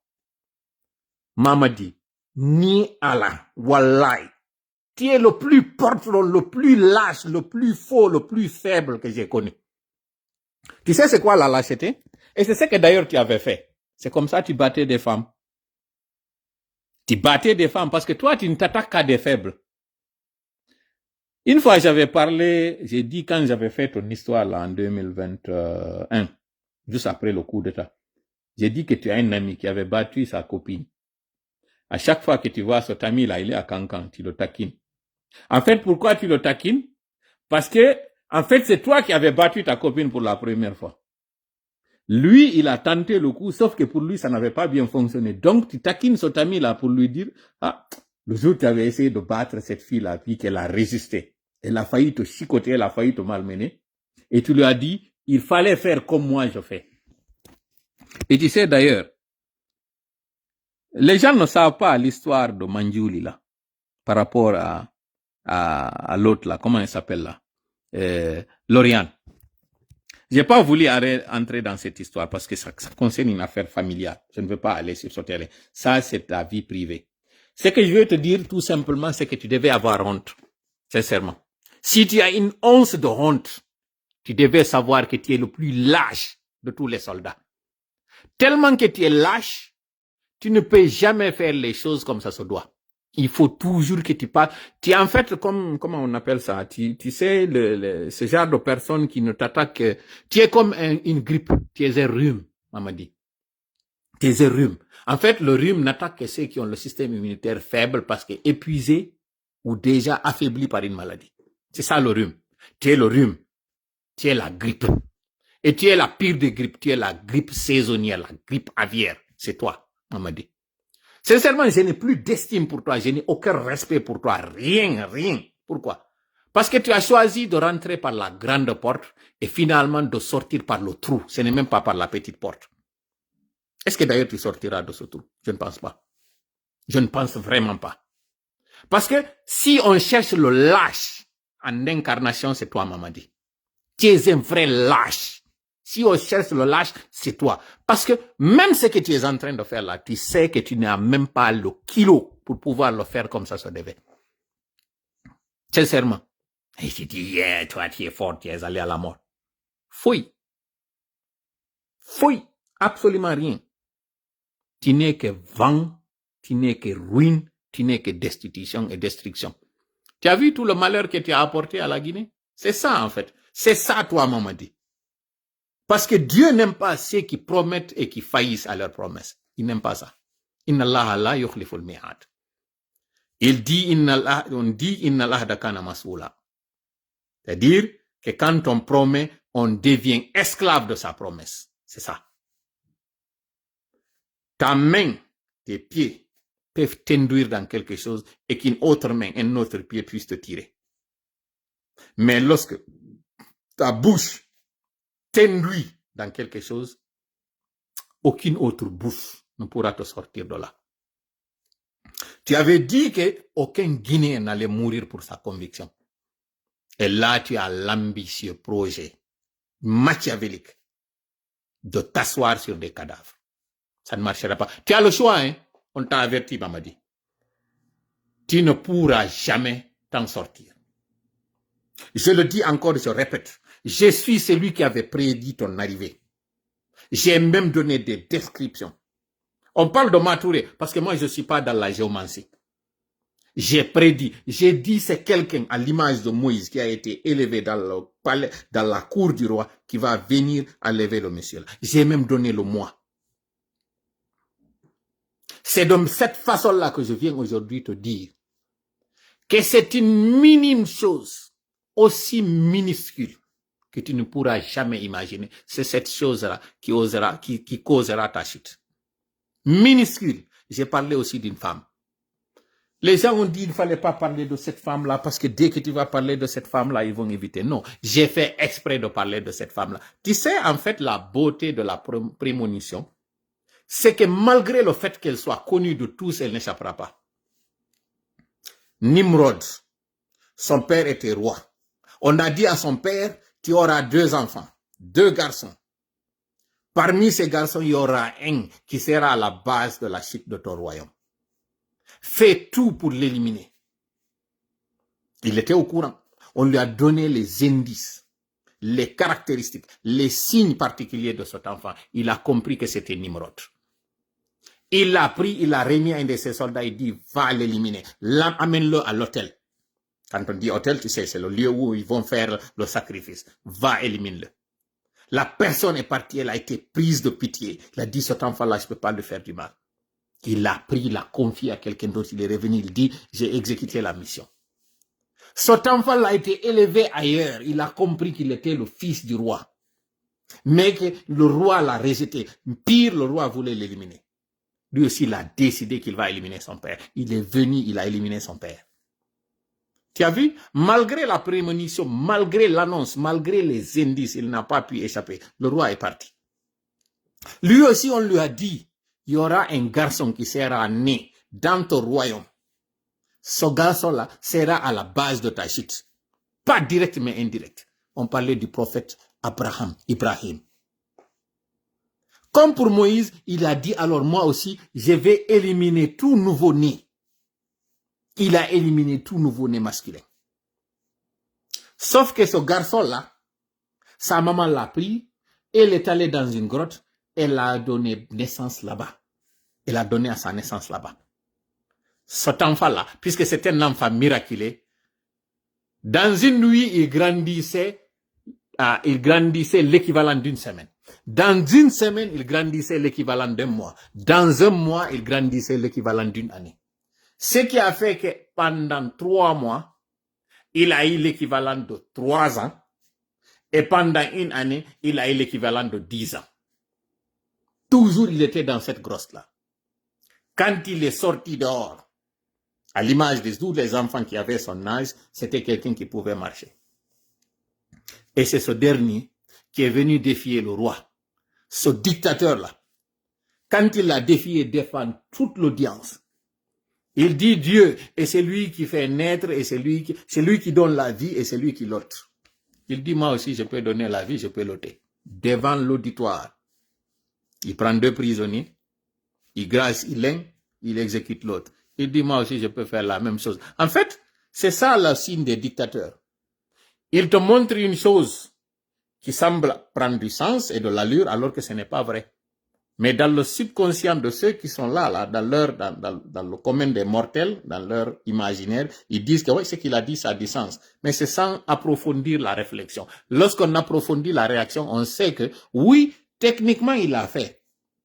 Mais dans la réalité, est-ce que c'est lui qui a donné la vie pour la première fois? Non.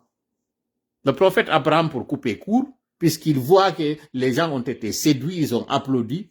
il dit simple. Dieu que moi je connais, c'est celui qui a créé ce soleil-là. Et il fait lever ce soleil par le lever du soleil. Il le fait coucher par le coucher du soleil. Ce que je te demande, c'est simple. Tu es un roi à part, tu es un Dieu. Fais monter le soleil par le coucher et fais le coucher par le lever. Simple.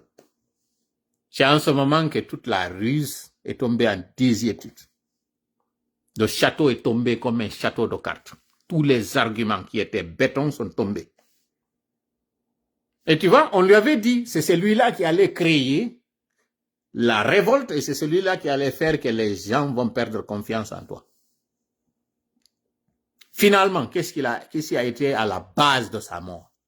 Un moustique, un petit moustique. Un petit moustique. C'est lui qui disait qu'il était Dieu. C'est petit moustique. Il a été le premier humain qui s'est prosterné pour Satan. Il a vendu son âme au diable. Toi aussi, tu as fait la même chose. Tu as vendu ton âme au diable, Mamadi. Tu penses que ces maux de tête que tu as là, aujourd'hui, cette maladie incurable que tu as là, ce que tu as dans ta tête, tu le sais très bien. Ce qui fait que tu es en train de dépérir aujourd'hui. Tu penses que nous ne sommes pas au courant de ça? Arrête pendant qu'il est temps. Je m'adresse à toi, je le dis en français pour que tu entendes, pour que tu comprennes. Parce que c'est encore possible, hein? C'est encore possible que tu recules, que tu comprennes qu'on ne peut pas tromper Dieu. Tu ne peux pas. Tous ceux qui sont en train de t'induire aujourd'hui dans l'erreur là, c'était les mêmes encore qui induisaient d'autres en erreur. Vous qui sortez là pour dire qu'Alpha Condé a tué. Alpha Condé n'a tué personne. Et il n'a donné ordre à ce qu'on tue personne. Ça, je le dis et je l'assume. Par contre, toi, Mamadi, il y a des images de toi qui circulent où tu es en train de gaillardement, fièrement, éhontément, en train de tirer des cadavres sur une pick-up. Profanation de corps. Qu'est-ce qu'on fait de ça? Hein? Combien de personnes ont été éliminées comme ça? En fait, comme il fallait en y être, haysi mi wowli fi on debbo. Mi wowli fi no yiwirta no. Mamadi wata évitude ɗum. Ko hoddira kon waɗa e feslato.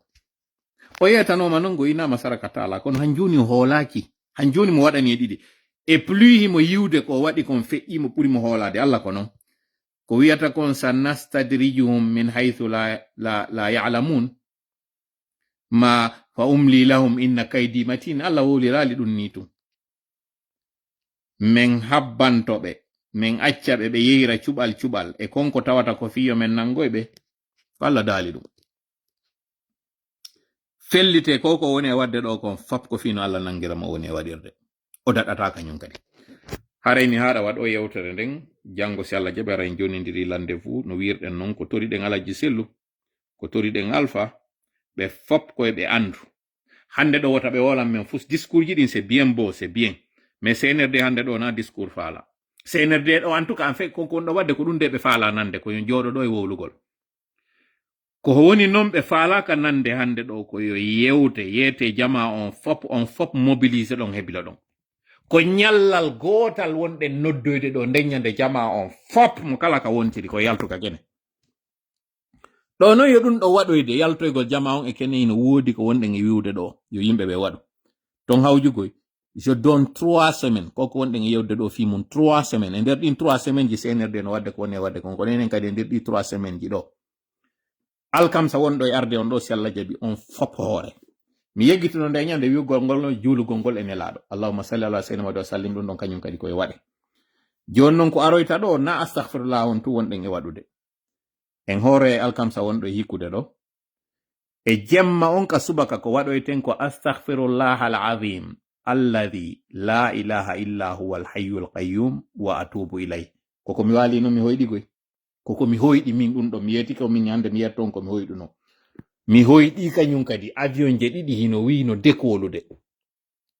décollage majje on tawi ngala hino dow ngala wongal dow ngal no ɓuri janɗude no ɓuri fanɗude wongal leygal hino janɗi ɓuri ngal fanɗugal ngal tawi no waywasi kangal ƴawande maggal on hino mari vitesse ɓuri janɗugal ngal kono tawi kam woni yiide ɗon yiɗe décollude hino wawi si ɗe memidira joni ɗo ndaari ɗe memidira ɗo joni si ɗe memidiri tun ɗe fettay neɓali gotal ngal tawgal ngal hino janɗi moƴƴa non waywasi henduy no tappude ɗe ɗiɗi non sabu ɗum ɗon ɗe ala ƴawde moƴƴa kangal tawgal ngal hino ɓuri janɗude ngal transformi ngal wonti waña citerne hendu ndun tappigal ngal fuuyi ngal yantiti ɓawo ɓay ngal yani tawi habbiyo ngal fettu ngal fettali malgré ko ngal yaniri wakakol kangal yani ɗon mi yi pilote ɓeɓen ko civil ɓe mi yi ngal fettali kono min ni fettay no joni par ce que ko citerne no yirne ɗen o image indian e ɗuma avion indien ɓeɓen no ngal ƴawirno no ngal yani ngal fetti ko non kañum kadi mi yiri ngal ɗa ngal yirtike ɓawo kono ngal fettali tunne ɓaali mi sori ɓe waɗoɓe teniji maɓɓe kañum CNRD ɗin ɗo hiɓe waali ɓe huɓɓe yiite no sumi e maɓɓe ɓe inni ɓeɗo kaka avion wal wonno minni donc avion wal ngal huɓɓi innayi minni awɓe civil ɓe mi haynino ɗo pilote ɓeɓen kamɓe kadi ɓe daɗata ko ɓen pilote ɓe ɗon mi yiwno kangal yani mi andi ko civil ɓe kono mi yii soriɓe ɓen teniji maɓɓe ɗin no huɓɓi yiite kamɓe kadi ɓalli maɓɓe ɗin no sumude hiɓe gertade yimɓe ɓen ino innude ko ɓeɗo wonno ka nder avion wal ɗum ɗo ko alkamsa no wetude juma feƴƴunoɗo na oɗo oya feƴƴunoɗo ɗum ɗo noon anduɓe ɓen fof firo koyɗi on ino andi avion wal si ngal ƴawi ngal yani ngal fetti ko lanɗo on woni mayde ma ɗum ɗo ko kanko goɗɗum hawrata e mo ɗum ɗo fof miɗo addude ɗo mi jonna en fi en andu ko non yawiti ko non sikki ko wonɗen wadde ɗo battinta ko non kadi sikki ɓe ɓe laworaki ko risque janonomi woni arde mi ƴetta ɗo mi yewta en ɗiɗo fof si minni no risque dans le sens que ɗum ɗo fof on maray miɗo andi jama on si mi hawriti ɓe wowlata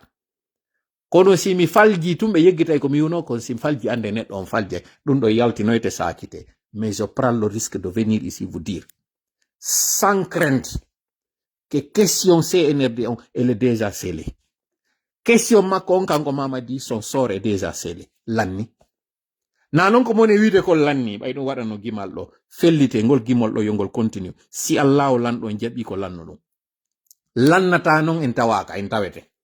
jonon ɗo yon jooɗo ɗo e sikkugol wondema lannima ɗum sikkon ɗo fof ko Allah waɗanta en Allah waɗanta en fof